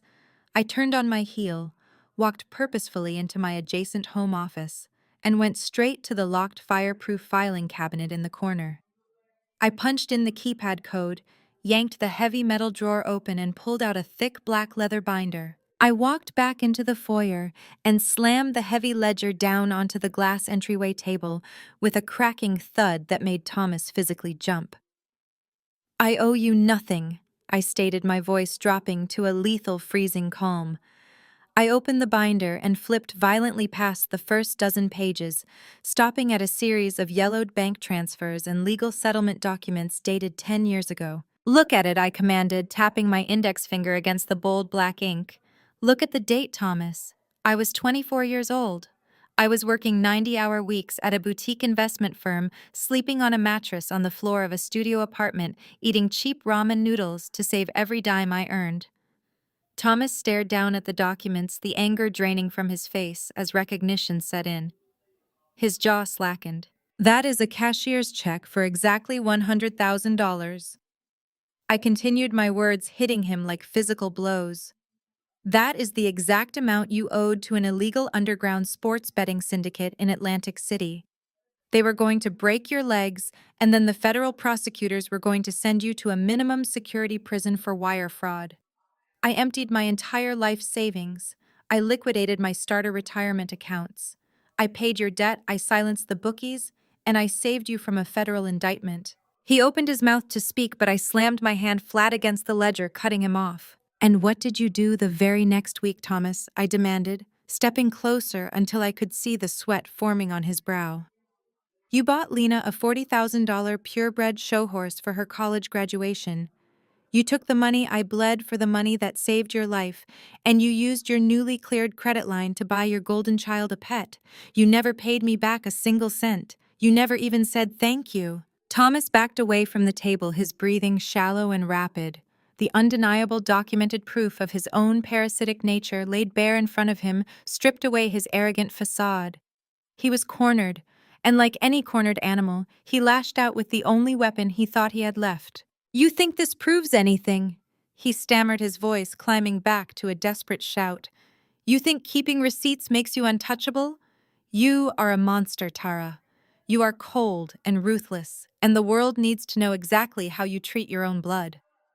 He pulled his smartphone from his jacket pocket, waving it at me like a loaded weapon. I am going to the media, he threatened, a frantic, nasty sneer twisting his features. I am calling the local news outlets right now. I am going to tell the Tribune exactly how the CEO of Ironclad Equities abuses her family. I will tell them you framed Jamal. I will tell them you fabricated IRS documents to steal our estate. I will drag your corporate reputation through the mud until your board of directors forces you to resign in disgrace. Your firm will be completely ruined by tomorrow morning. I watched him punch in the numbers for the city's largest media conglomerate, my expression completely unchanged. I did not move to stop him. I simply crossed my arms over my chest and smiled. It was a slow, glacial smile that did not reach my eyes. Go ahead, Thomas. I challenged softly, the silence in the foyer amplifying my words. Hit send. His thumb hovered over the glowing green button. He looked up at me, hesitating, searching my face for any sign of panic. He found absolutely none. Call them, I repeated, taking one slow, deliberate step toward him. Call the Tribune. Call their parent network. Call the broadcasting division. But before you pitch your pathetic, fabricated sob story to the managing editor, you might want to check their corporate SEC filings. Thomas froze. What are you talking about? I tilted my head, my smile widening into something genuinely terrifying. I own 40% of Vanguard Media Holdings, Thomas. I am the majority shareholder of the exact company you are planning to call. I pay their executive board. I sign their operating budgets. So please go ahead and tell my own employees how you plan to destroy me. Thomas slowly lowered his phone, the realization of his complete impotence finally sinking in. He backed out of my foyer without another word, his shoulders slumped, the heavy oak door clicking shut behind him. I thought the utter destruction of his ultimate trump card would be the end of it. I severely underestimated the sheer desperation of a family cut off from their limitless credit. 48 hours later, Catherine and Lena bypassed traditional media entirely. They went straight to the court of public opinion. My phone began vibrating relentlessly on a Tuesday morning. My assistant, normally unfazed by anything, rushed into my office, looking visibly pale. She handed me her tablet. On the screen, my mother and sister sat huddled together on a faded beige sofa. They looked entirely stripped of their usual designer glamour. Lena wore a simple, unbranded sweater, her face devoid of makeup, her eyes puffy and red. Catherine clutched a crumpled tissue to her chest. It was a masterclass in manufactured victimhood. "We never thought it would come to this," Lena sobbed to the camera, her voice trembling with perfect, calculated fragility. "My older sister, a multimillionaire CEO, has frozen our family assets out of pure spite. She manipulated the courts. She took my inheritance. Now she is evicting our elderly parents and leaving me completely destitute." Catherine chimed in, wiping away a solitary tear. "We gave Tara everything. We supported her dreams, and she turned her back on us the second she got rich. We just want to keep a roof over our heads." Below the video was a link to a GoFundMe page titled "Help the Fairfield Family Survive Eviction." The fundraising goal was set at $500,000. They painted me as a ruthless corporate monster who had stolen their generational wealth to fund my private equity firm. The video was engineered to perfection, hitting every algorithmic trigger for outrage and sympathy. It was raw, emotional, and completely devoid of factual truth. By noon, the video had crossed 4 million views. By late afternoon, it was sitting at 12 million and climbing across every major social platform. The internet loves a villain, and Catherine and Lena had expertly served them one on a silver platter. My corporate inbox flooded with thousands of hateful emails. Anonymous users spammed Ironclad Equity's social media pages with boycotts and death threats. The hashtag boycott Ironclad was trending globally. The digital mob had appointed itself judge, jury, and executioner without ever demanding a single shred of evidence. The virtual assault rapidly bled into my physical reality. My private security firm had to double the detail at my corporate headquarters after several protesters showed up in the lobby demanding justice for my poor, abused family. Then the real damage began. The secure line on my desk chimed. It was Marcus Vance, one of my earliest and largest investors. His tone was frosty, entirely stripped of our usual warm rapport. "Tara, I am looking at a viral campaign accusing you of elder abuse and financial fraud," Marcus stated, skipping the pleasantries. "I know how social media works, but optics are everything in this industry. My board is asking serious questions about your ethics. We need assurances that these claims are baseless, or we have to seriously reconsider our position with Ironclad." He was not the only one. 3 more high-profile clients scheduled emergency virtual meetings before the end of the day. The sheer volume of the outrage was creating a toxic cloud over my firm. My public relations director practically begged me to issue a standard sanitized corporate apology. She wanted a carefully worded press release citing private family matters and expressing a desire for private reconciliation. She warned me that fighting a highly emotional internet mob with logic was a losing battle. I fired her on the spot. I was not going to cower behind a sanitized corporate statement. I was not going to apologize for surviving a family of parasites. I did not hire a production crew. I did not write a script. I simply set my phone on a tripod on my pristine glass desk, hit record, and stared directly into the lens. I kept the video to exactly 60 seconds. "My name is Tara. I began, my voice cold, sharp, and entirely devoid of the manufactured emotion my mother and sister had utilized. Recently, a video was posted claiming I am rendering my family homeless. I do not do tears and I do not do sob stories, I do receipts. I held up a high-resolution printed document directly to the camera. This is the forged power of attorney my family attempted to use to extort $5 million from my company, complete with a revoked notary stamp, I stated plainly. I dropped it and held up a second stack of papers. These are the active federal IRS tax liens placed against my father for offshore tax evasion, which is the actual reason their accounts are frozen. I let those fall and held up the final thickest file. And this is the criminal background check and current fugitive warrant for my sister's husband Jamal, who drained their remaining cash to fund his secret legal wife and children in Atlanta. My family is not broke because of me. They are broke because they are criminals. I posted the unedited video across all platforms and closed my laptop.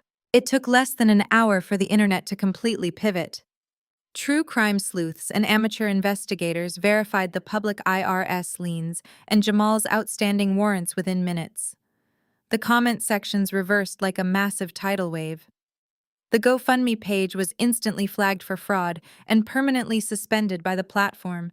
The internet absolutely exploded. The digital backlash was instantaneous and absolutely merciless.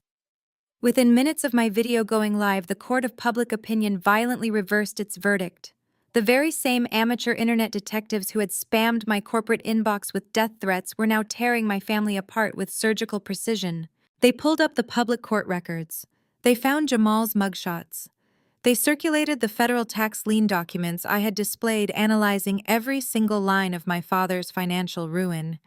My 60-second video was stitched, remixed, and broadcasted across thousands of accounts. The viral teardown was swift, brutal, and entirely deserved. The fallout was beautifully absolute. The real-world consequences hit my family like a runaway freight train. The immediate repercussions. The GoFundMe suspension.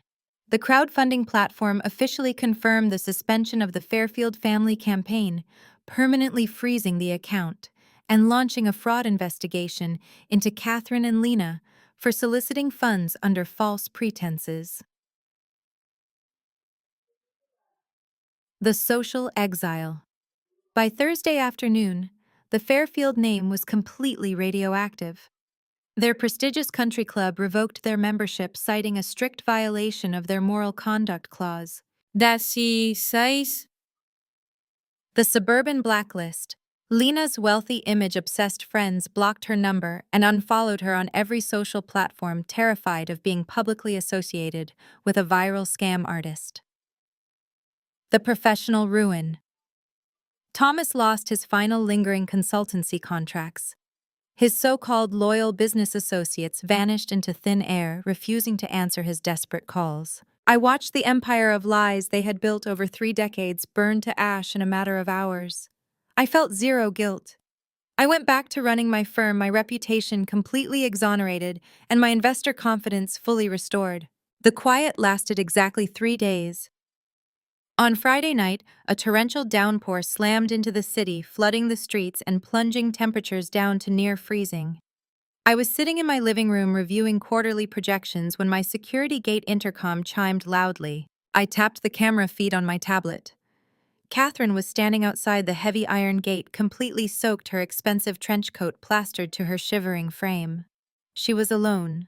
No Thomas, no Lena. Just a desperate woman standing in the freezing rain, pressing the buzzer with frantic urgency. I buzzed her through the front gate and opened my front door, standing comfortably in the warm, dry entryway.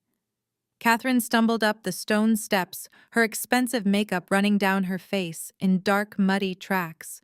"Tara, please," she gasped, wrapping her arms tightly around herself. "Let me in. Please let me sleep on your couch, just for one night." I did not step aside. "Where is your husband, Catherine?" I asked, my voice entirely flat. "He kicked me out," she sobbed, her teeth chattering loudly. "He went completely insane. The IRS formally seized the house this morning. The bank froze his last emergency account. He blamed me for the viral video. He said Lena and I destroyed his last chance at saving his reputation. He threw my suitcase onto the driveway and locked the doors. Tara, I have nowhere else to go. Lena's friends will not even answer our calls. You have to help me. I am your mother.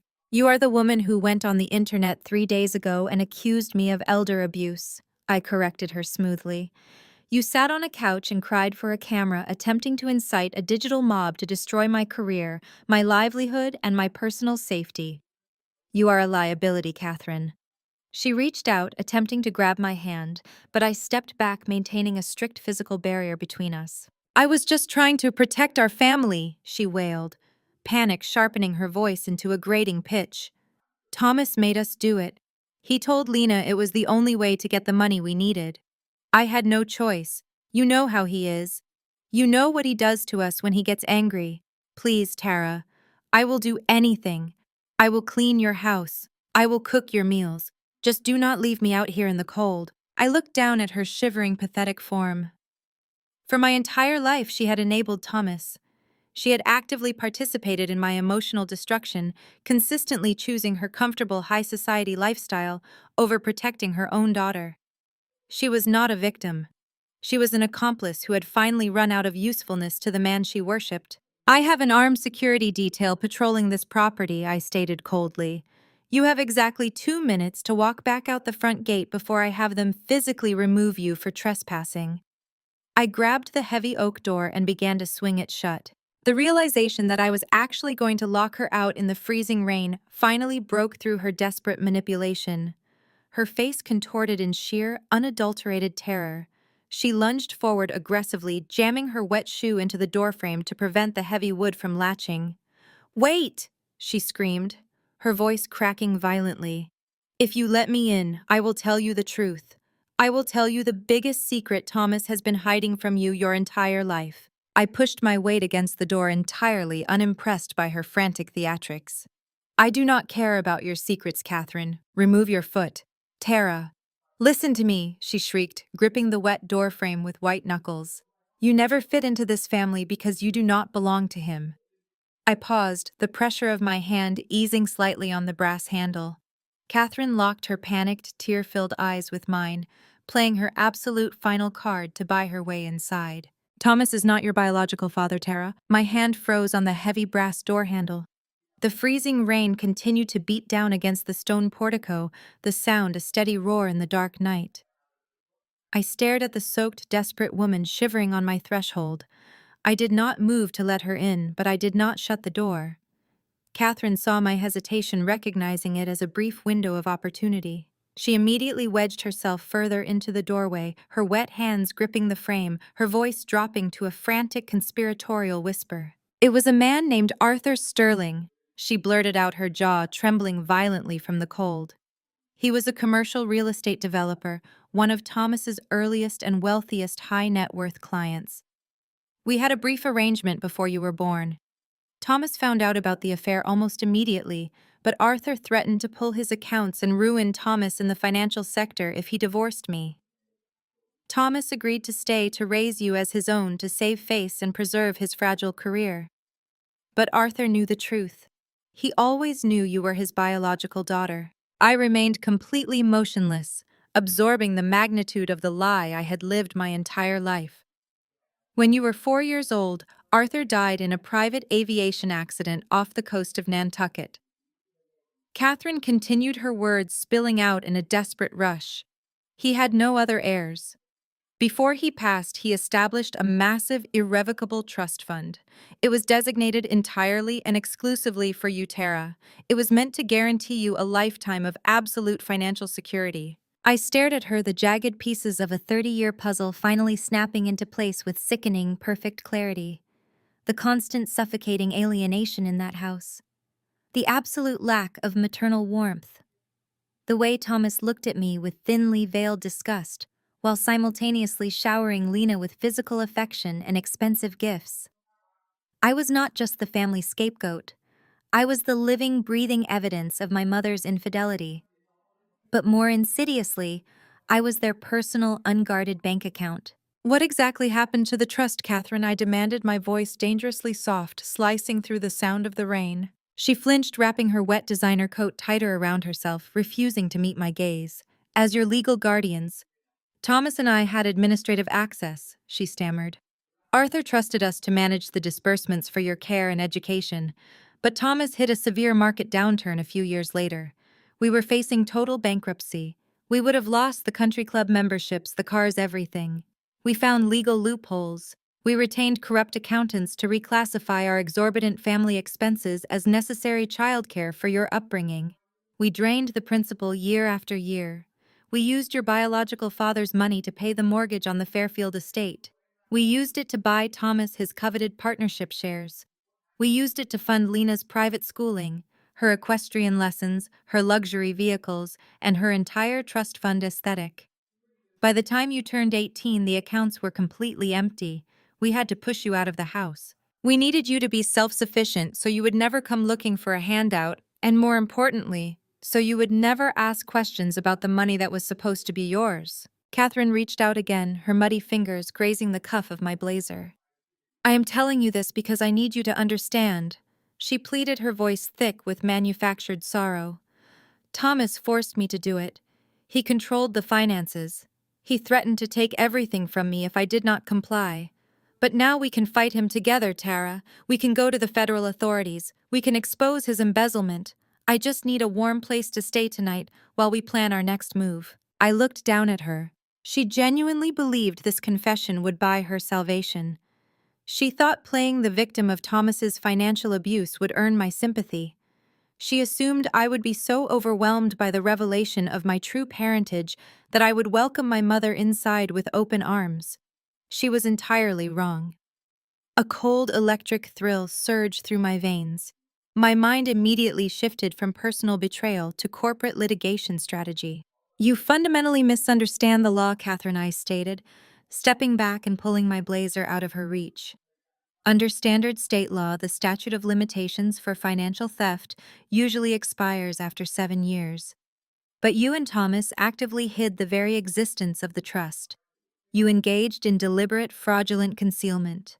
That means the clock on the statute of limitations never even started ticking. I do not just have the right to press criminal charges for the original theft.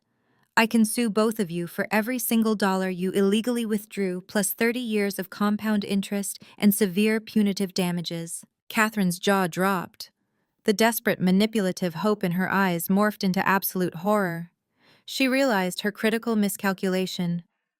I am going to initiate a forensic audit tomorrow morning, I promise, stepping fully behind my heavy front door. I will trace every dime you spent on that house, on those cars, and on Lena. And when I am finished, I will personally ensure that neither of you ever see a dime of luxury again. Have a good night, Catherine. I shut the heavy oak door directly in her face, the solid click of the deadbolt echoing with finality. I did not return to my financial projections. Instead, I walked to my home office, poured a fresh cup of black coffee, and initiated a secure conference call with the 3 most ruthless corporate litigators on my payroll. I gave them one simple directive: burn the Fairfield estate to the ground. They worked straight through the weekend. By Sunday evening, my forensic accountants had completely unraveled 30 years of immaculate financial deception. The paper trail was staggering. They found the original trust documents established by Arthur Sterling, buried deep in a defunct Boston law firm. They tracked the precise moment Thomas and Catherine gained administrative access. They highlighted the exact shell corporations my parents created to launder my biological father's money into their own checking accounts.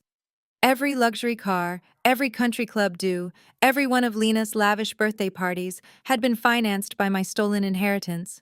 The paper trail seamlessly connected their historical theft to Jamal's recent wire fraud, painting a crystal-clear picture of a family organized crime syndicate. On Monday morning at exactly 8 o'clock, my legal team officially filed a massive multi-tiered civil and criminal lawsuit in federal court. We named Thomas, Catherine, and Jamal as active co-conspirators. The charges were completely ruinous. We filed for grand larceny, wire fraud, aggravated identity theft, and forgery. We attached the unredacted ledgers, the forged power of attorney, and the Cayman Island routing numbers as Exhibit A. Simultaneously, my attorneys secured an emergency federal injunction. We placed immediate ironclad legal holds on every remaining asset attached to the Fairfield name. Their credit cards were disabled, their bank accounts were locked. Even their luxury vehicles were flagged for repossession. I was not just suing them for the original principal. I was suing for 3 decades of compound interest adjusted for market inflation, plus maximum punitive damages. I was legally ensuring that Thomas and Catherine would spend the rest of their miserable lives working minimum wage jobs just to pay off a fraction of their debt to me. The federal prosecutors were absolutely thrilled.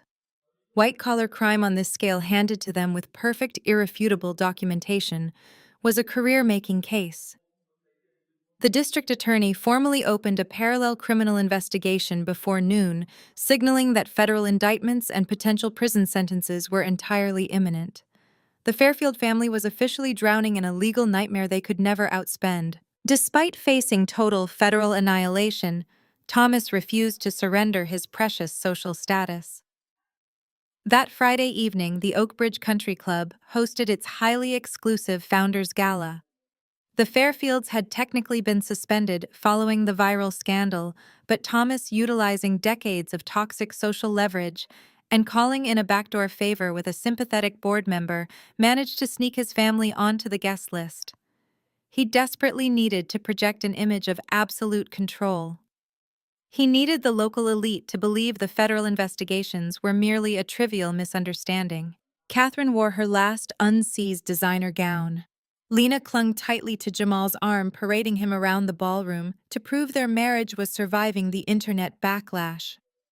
They sat at a prominent table near the center of the room, sipping vintage champagne and desperately laughing too loudly at their own jokes. They thought they had successfully maintained their illusion. They had absolutely no idea I knew exactly where they were. I do not attend country club galas, but my legal team understands the value of theatrical precision. Right as the club president stepped up to the podium to deliver the keynote address, the heavy mahogany double doors of the ballroom swung open. 3 men marched perfectly in sync toward the Fairfield table. They were dressed in the club's signature white tuxedo jackets, blending seamlessly with the catering staff. But they were not carrying champagne flutes or hors d'oeuvres. They were my private process servers. The ballroom fell utterly silent as the 3 men stopped directly behind Thomas, Catherine, and Jamal.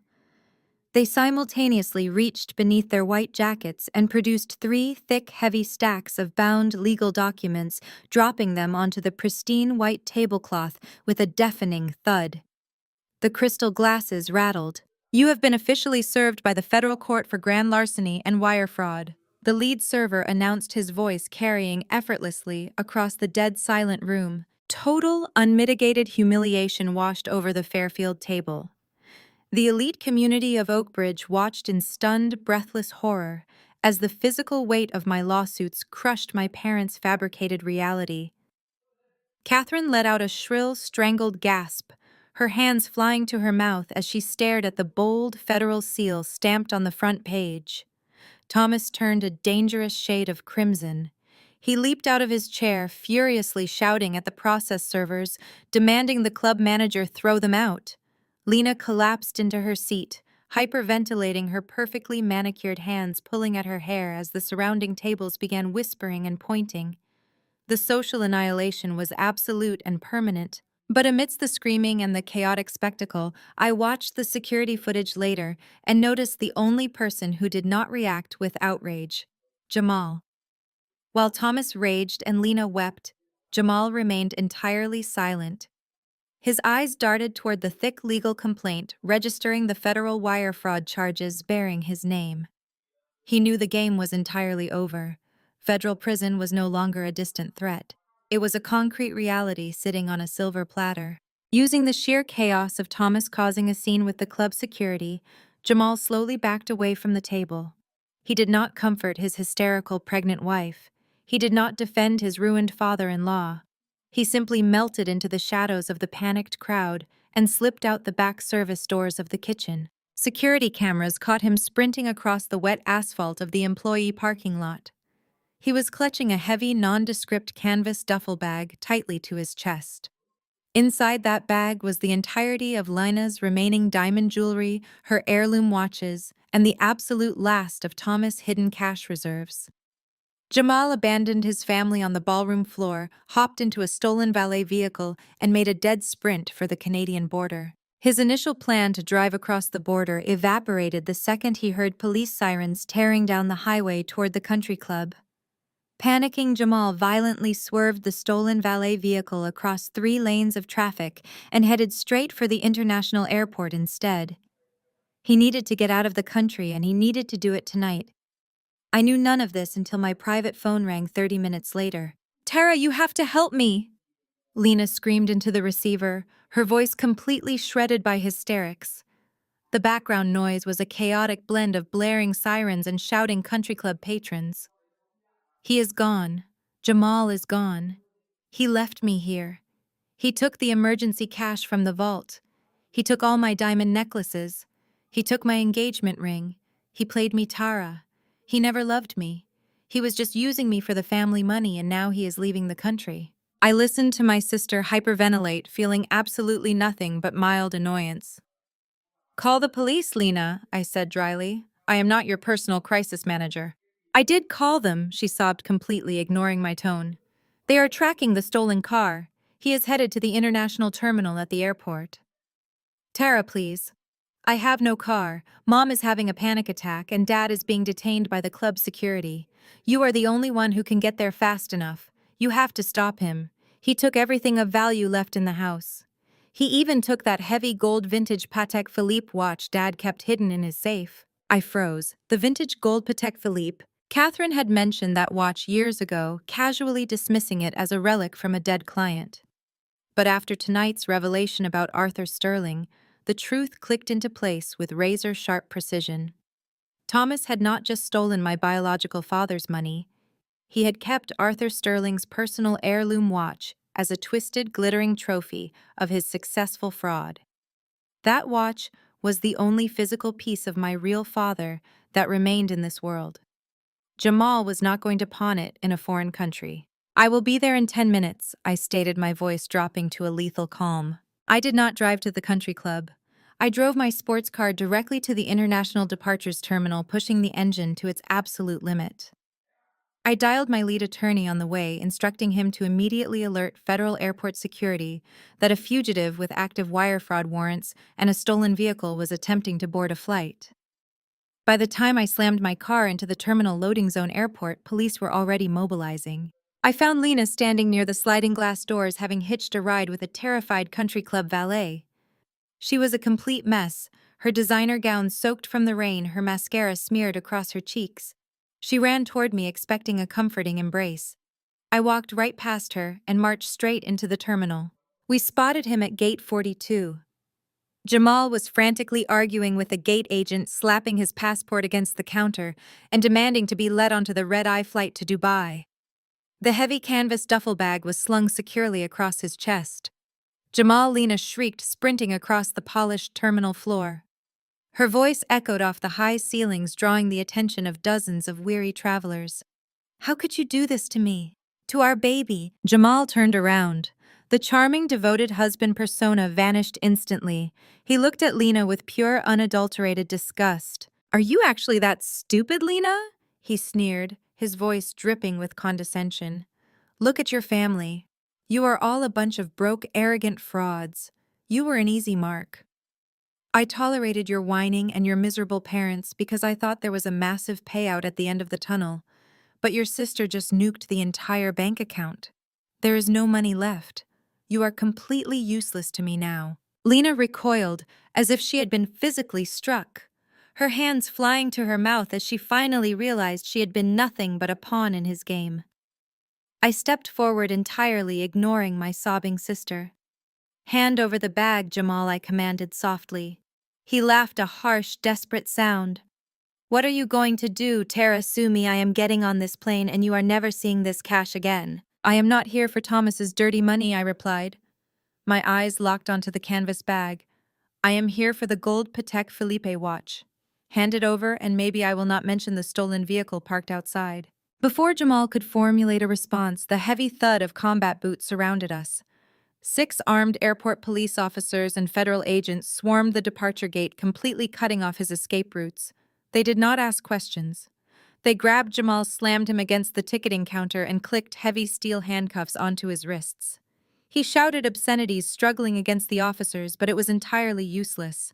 An agent seized the canvas duffel bag and unzipped it right there on the terminal floor. Stacks of bundled $100 bills and glittering diamond necklaces spilled out onto the carpet. I stepped forward, reached into the chaotic pile of stolen wealth, and pulled out the heavy gold vintage watch. I slipped it into my pocket and stepped back. Lena suddenly found her voice again, emboldened by the police presence. "Arrest him!" she screamed, pointing a trembling finger at her husband. "He is a thief. He stole my jewelry. He ruined my life. I need my things back. Officer, look at my identification. Those are my diamonds." She violently unzipped her oversized designer purse and began frantically digging through the cluttered contents to find her wallet. As she yanked her hand out, a heavy metal object became tangled in the lining. It flew out of her purse and hit the polished floor with a loud, ringing clatter. It rolled directly to the feet of the lead federal agent. The agent looked down. It was a solid brass notary stamp. Lena froze, all the blood draining from her face. In her panic earlier that afternoon, terrified of the impending federal raids, she had hastily cleared out her desk at the Fairfield estate. She had shoved all the incriminating evidence into her purse, intending to destroy it later. Now, thick stacks of paper were spilling out of the open bag. The federal agent picked up the brass stamp. He picked up the loose papers. He read the top page. It was the original forged power of attorney document, complete with the fake notary logs and practice signatures. The agent looked at the forged documents, looked at the fake stamp, and then looked directly at Lena. "Lena Fairfield." The agent stated, his voice devoid of any sympathy. "You are under arrest for federal forgery and conspiracy to commit wire fraud." Lena let out a piercing, hysterical scream as a female officer stepped forward, grabbed her wrists, and roughly secured them behind her back. I stood in silence, watching the police march my sister and her husband through the terminal, handcuffed together, paraded in front of hundreds of staring strangers. They had tried to destroy me for 30 years. It took me exactly 1 week to take everything they had. 4 weeks later, the sterile fluorescent lighting of the federal courthouse completely replaced the chaotic glamour of the country club. The air inside courtroom 4B was heavy, suffocating, and entirely devoid of the manufactured charm the Fairfield family usually hid behind. Thomas, Catherine, and Lena sat shoulder to shoulder at the defense table. They looked utterly hollowed out. Their expensive designer suits had been confiscated, replaced by the drab, oversized jumpsuits of federal detainees. They had been denied bail due to extreme flight risk. Jamal was notably absent, having already taken a sweetheart plea deal in exchange for fully cooperating with the federal prosecutors. I did not sit in the gallery with the onlookers. I sat directly on the witness stand. The federal prosecutor had not just called me as the primary victim of their 30-year fraud.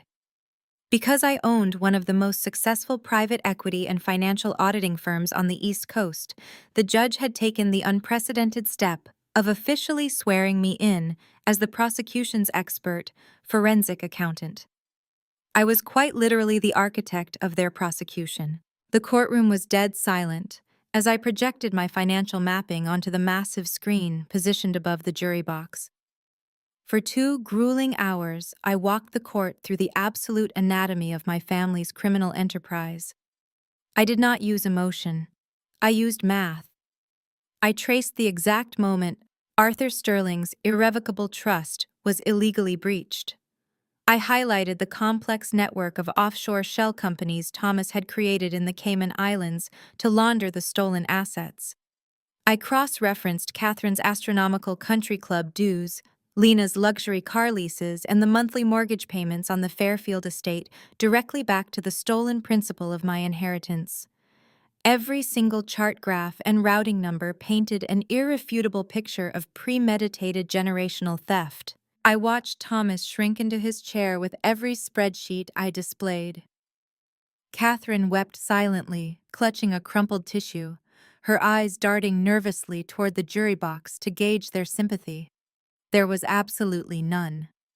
The 12 men and women in the box stared at them with visceral disgust. The sheer volume of the evidence I provided left no room for reasonable doubt.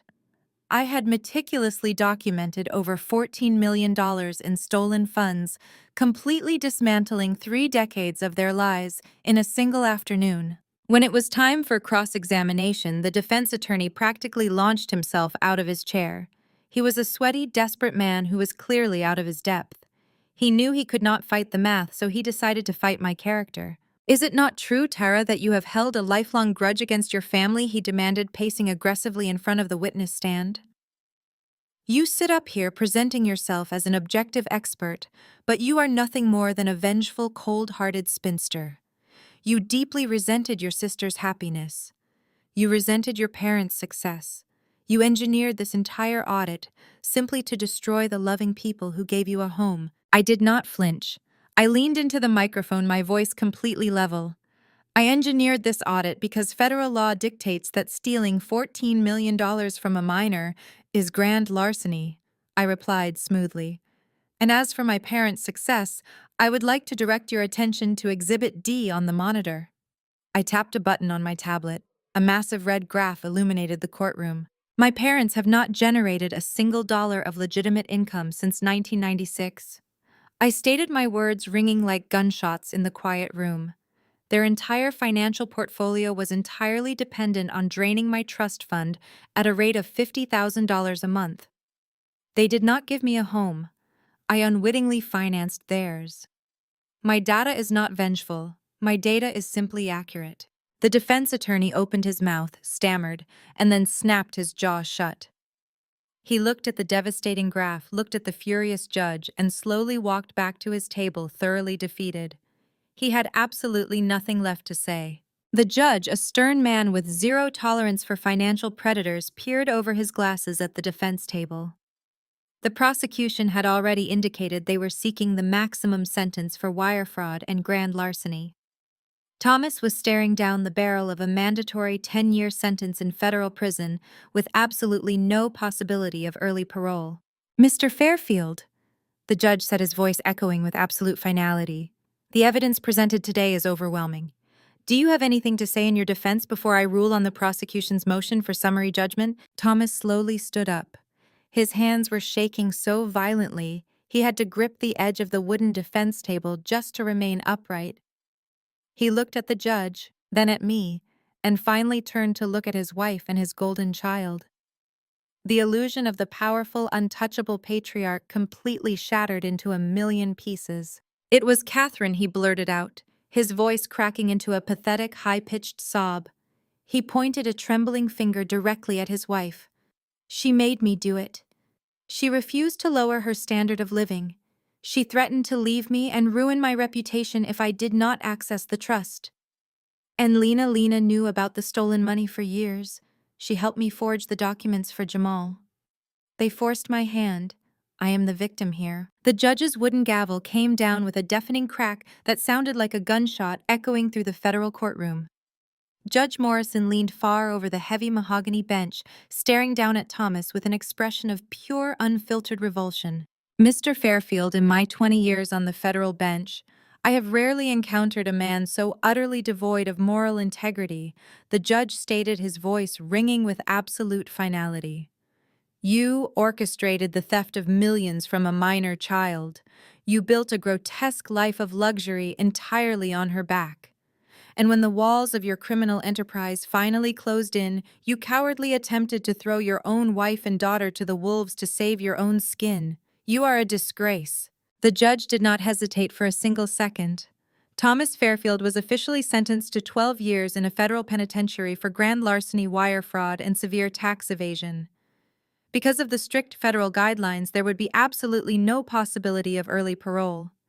He would spend the rest of his functional life in a concrete cell. Jamal, despite his desperate plea deal and supposed cooperation, did not escape the brutal wrath of the justice system. His attempted flight at the international airport with a bag full of stolen cash and diamonds completely voided any leniency he hoped to gain. The judge handed him a brutal 8-year sentence in a maximum security facility. The Fairfield men were officially locked away, permanently stripped of their bespoke designer suits, and exclusive country club memberships reduced to nothing more than inmate numbers in bright orange jumpsuits. Catherine was next to face the music. Thomas dropping the blame squarely on her shoulders during his courtroom outburst had completely sealed her fate. While her high-priced legal team miraculously managed to negotiate a suspended sentence and strict probation to keep her out of a federal prison cell, her financial reality was completely and permanently obliterated. The IRS and the SEC systematically dismantled the entire Fairfield estate. The sprawling mahogany mansion in Oakbridge was seized by the government and auctioned off to pay back the massive restitution. Her frozen bank accounts were drained down to zero. Every designer handbag, every piece of diamond jewelry, and every luxury vehicle was confiscated by federal agents. Catherine, a woman who had spent 30 years looking down her nose at anyone who did not summer in the Hamptons or wear Prada, was suddenly and violently thrown into the gutter. With zero income, zero marketable skills, and a permanently ruined social reputation, she was forced to move into a tiny, run-down motel on the extreme outskirts of the city. There were no valet services, no catered charity galas, and absolutely no wealthy friends lining up to bail her out. Her new reality consisted of peeling yellow wallpaper, flickering neon signs, and the deafening roar of the nearby interstate highway. The Fairfield empire was entirely reduced to ash. A few weeks later, the final legal proceedings officially concluded. I walked out of the federal courthouse into the blinding afternoon sun, feeling a profound, absolute sense of closure. The heavy oak doors swung shut behind me, completely sealing away the toxic chapter of my life. As I descended the wide granite steps toward the street, a small, trembling figure stepped out from the dark shadow of a marble pillar. It was Lena. She had managed to secure 3 years of probation by fully cooperating with the federal prosecutors and officially confirming Thomas's document forgery. But freedom had not been kind to her. The polished, arrogant socialite who used to mock my wardrobe and parade around country clubs was entirely gone. Lena stood before me wearing a faded, oversized gray sweatshirt and cheap canvas sneakers. Her hair was unwashed and pulled back into a messy, uneven knot. Her face was gaunt, completely stripped of the expensive cosmetics she once relied on to project superiority. She looked entirely broken, defeated by a world she no longer understood. "Tara," she called out, her voice raspy and weak. I stopped on the bottom step, looking at her with cold, unwavering indifference. She wrapped her arms around herself, shivering in the afternoon breeze despite the warm weather. "Please, Tara. I have nowhere else to go," she begged, her voice trembling. "Mom is completely losing her mind at the dirty motel. She just sits on the edge of the bed and cries all day. Jamal is gone forever. My bank accounts are totally frozen. I have absolutely nothing left to my name." She took a desperate, hesitant step forward, her eyes brimming with genuine tears. "I just need a little help. I have not eaten a real meal in 2 days. Please, Tara, just $100. Just enough so I can go to the grocery store and buy something to eat for me and Mom. You have millions of dollars now. You will not even notice it is gone." I stared at my sister. For 30 years, she had happily financed her luxurious, carefree existence using the money stolen directly from my biological father. She had worn diamonds bought with my inheritance-driven cars I unwittingly paid for, and laughed while my parents treated me like a useless burden. Now she was begging for a fraction of what she had so gleefully stolen. I reached into my tailored leather briefcase. Lena's eyes immediately lit up with pathetic, desperate hope, fully expecting me to produce a crisp $100 bill. Instead, I pulled out a single neatly folded piece of paper and held it out to her. She reached out with trembling fingers and took it, unfolding it quickly. Her hopeful face fell instantly as she read the bold, black text printed at the top of the page. It was a standard entry-level employment application for a local fast food chain. "There is a burger joint 2 blocks down the street from your motel that is actively hiring shift workers. I stated, my voice entirely devoid of sympathy or warmth. The starting wage is exactly $15 an hour. If you fill that out today and show up on time, you will have your grocery money by the end of the week. Lena stared at the application, her lip quivering violently as the absolute reality of her new life finally crashed down upon her shoulders. "You cannot be serious," she whispered, hot tears spilling over her cheeks and dripping onto the paper. "You are just going to leave me here to flip burgers?" I looked her dead in the eye, feeling the absolute last remaining thread of our fraudulent sisterhood snap forever. "Welcome to the real world, Lena."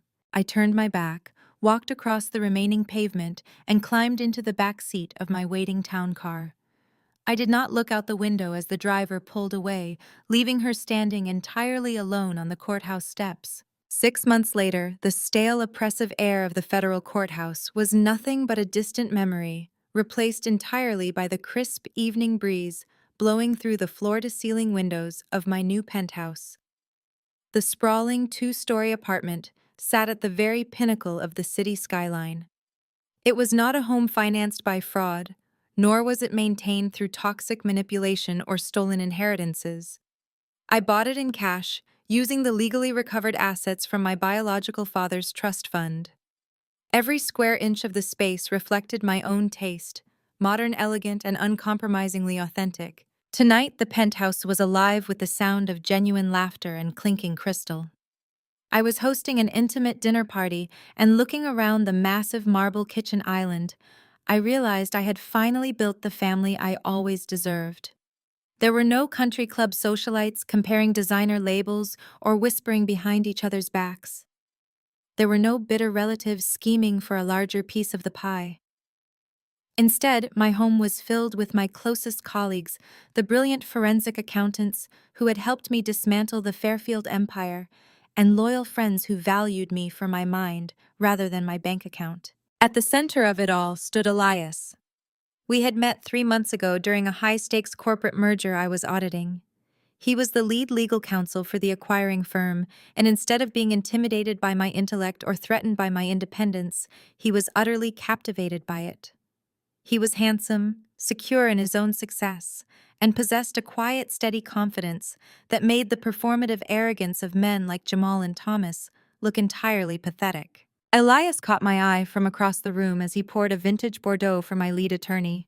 He smiled, a warm, genuine expression that reached all the way to his dark eyes, and raised his glass slightly in my direction. I smiled back, feeling a profound sense of peace settle over my chest.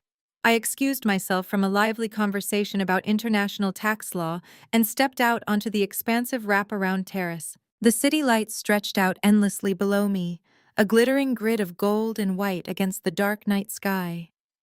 The cool air washed over my face as I rested my hands on the glass railing. The heavy gold weight of Arthur Sterling's vintage Patek Philippe watch rested securely on my left wrist. I traced the smooth crystal face with my thumb, taking a deep, steadying breath, and allowed myself a quiet moment to look back at the absolute wreckage of the past year. It would have been so incredibly easy to let the toxic rage consume me. Discovering that your entire existence was built on a foundation of calculated deception is the kind of trauma that destroys people. Thomas and Catherine had bet on that. They assumed that once the truth came out, I would crumble under the emotional weight of their betrayal. They thought I would be too weak, too attached to the illusion of our family to actually fight back against the people who raised me. They were fundamentally wrong. I did not let the anger rot me from the inside out. I weaponized it. I channeled every ounce of pain, every memory of being treated like a secondary citizen in my own home, and forged it into an unstoppable drive for absolute independence. I systematically dismantled their fraudulent empire brick by brick, entirely reclaiming the legacy that Arthur Sterling had intended for me. The wealth was deeply satisfying, but the true victory was stripping away their power. I had broken the generational curse of the Fairfield family. I had ensured they could never use my biological father's resources to fund their shallow, parasitic lives ever again. As I stood there savoring the quiet triumph of the moment, the sleek smartphone in my pocket vibrated with a sharp, insistent buzz. I pulled it out and glanced at the illuminated screen. It was a text message from a completely unrecognized number. Tara, please. It is your mother. The motel management is threatening to kick me out tomorrow morning. Thomas's legal fees drained what little I had hidden away. I am terrified, Tara. I know we made mistakes, but I am still your mother. Please find it in your heart to forgive me. I just need a place to stay for a few weeks. I have nowhere else to go. I stared at the glowing text message for a long moment. I read the desperate pleading words twice. I waited for the familiar spike of anger, the urge to fire back a scathing reply, or even a flicker of residual guilt that they had spent decades programming into me. But nothing came. I felt absolutely nothing. Catherine Fairfield was no longer my mother. She was just a stranger dealing with the brutal, inevitable consequences of her own actions. She was looking for another lifeline, another host to drain, and I was entirely off the menu. A slow, genuine smile spread across my face. I tapped the screen, completely blocking the number without a single word of reply, and slipped the phone back into my pocket. I turned my back on the glittering skyline and walked back into the warmth of the penthouse. Elias met me at the sliding glass door, handing me a crystal flute of champagne. I took his hand, walking back toward the center of the room to join my chosen family. I raised my glass high, the crystal catching the ambient light, as the room fell joyfully silent to hear my toast. My past was finally completely erased, and the future was entirely mine. The most profound lesson from Tara's journey is that true healing absolutely requires setting unbreakable boundaries.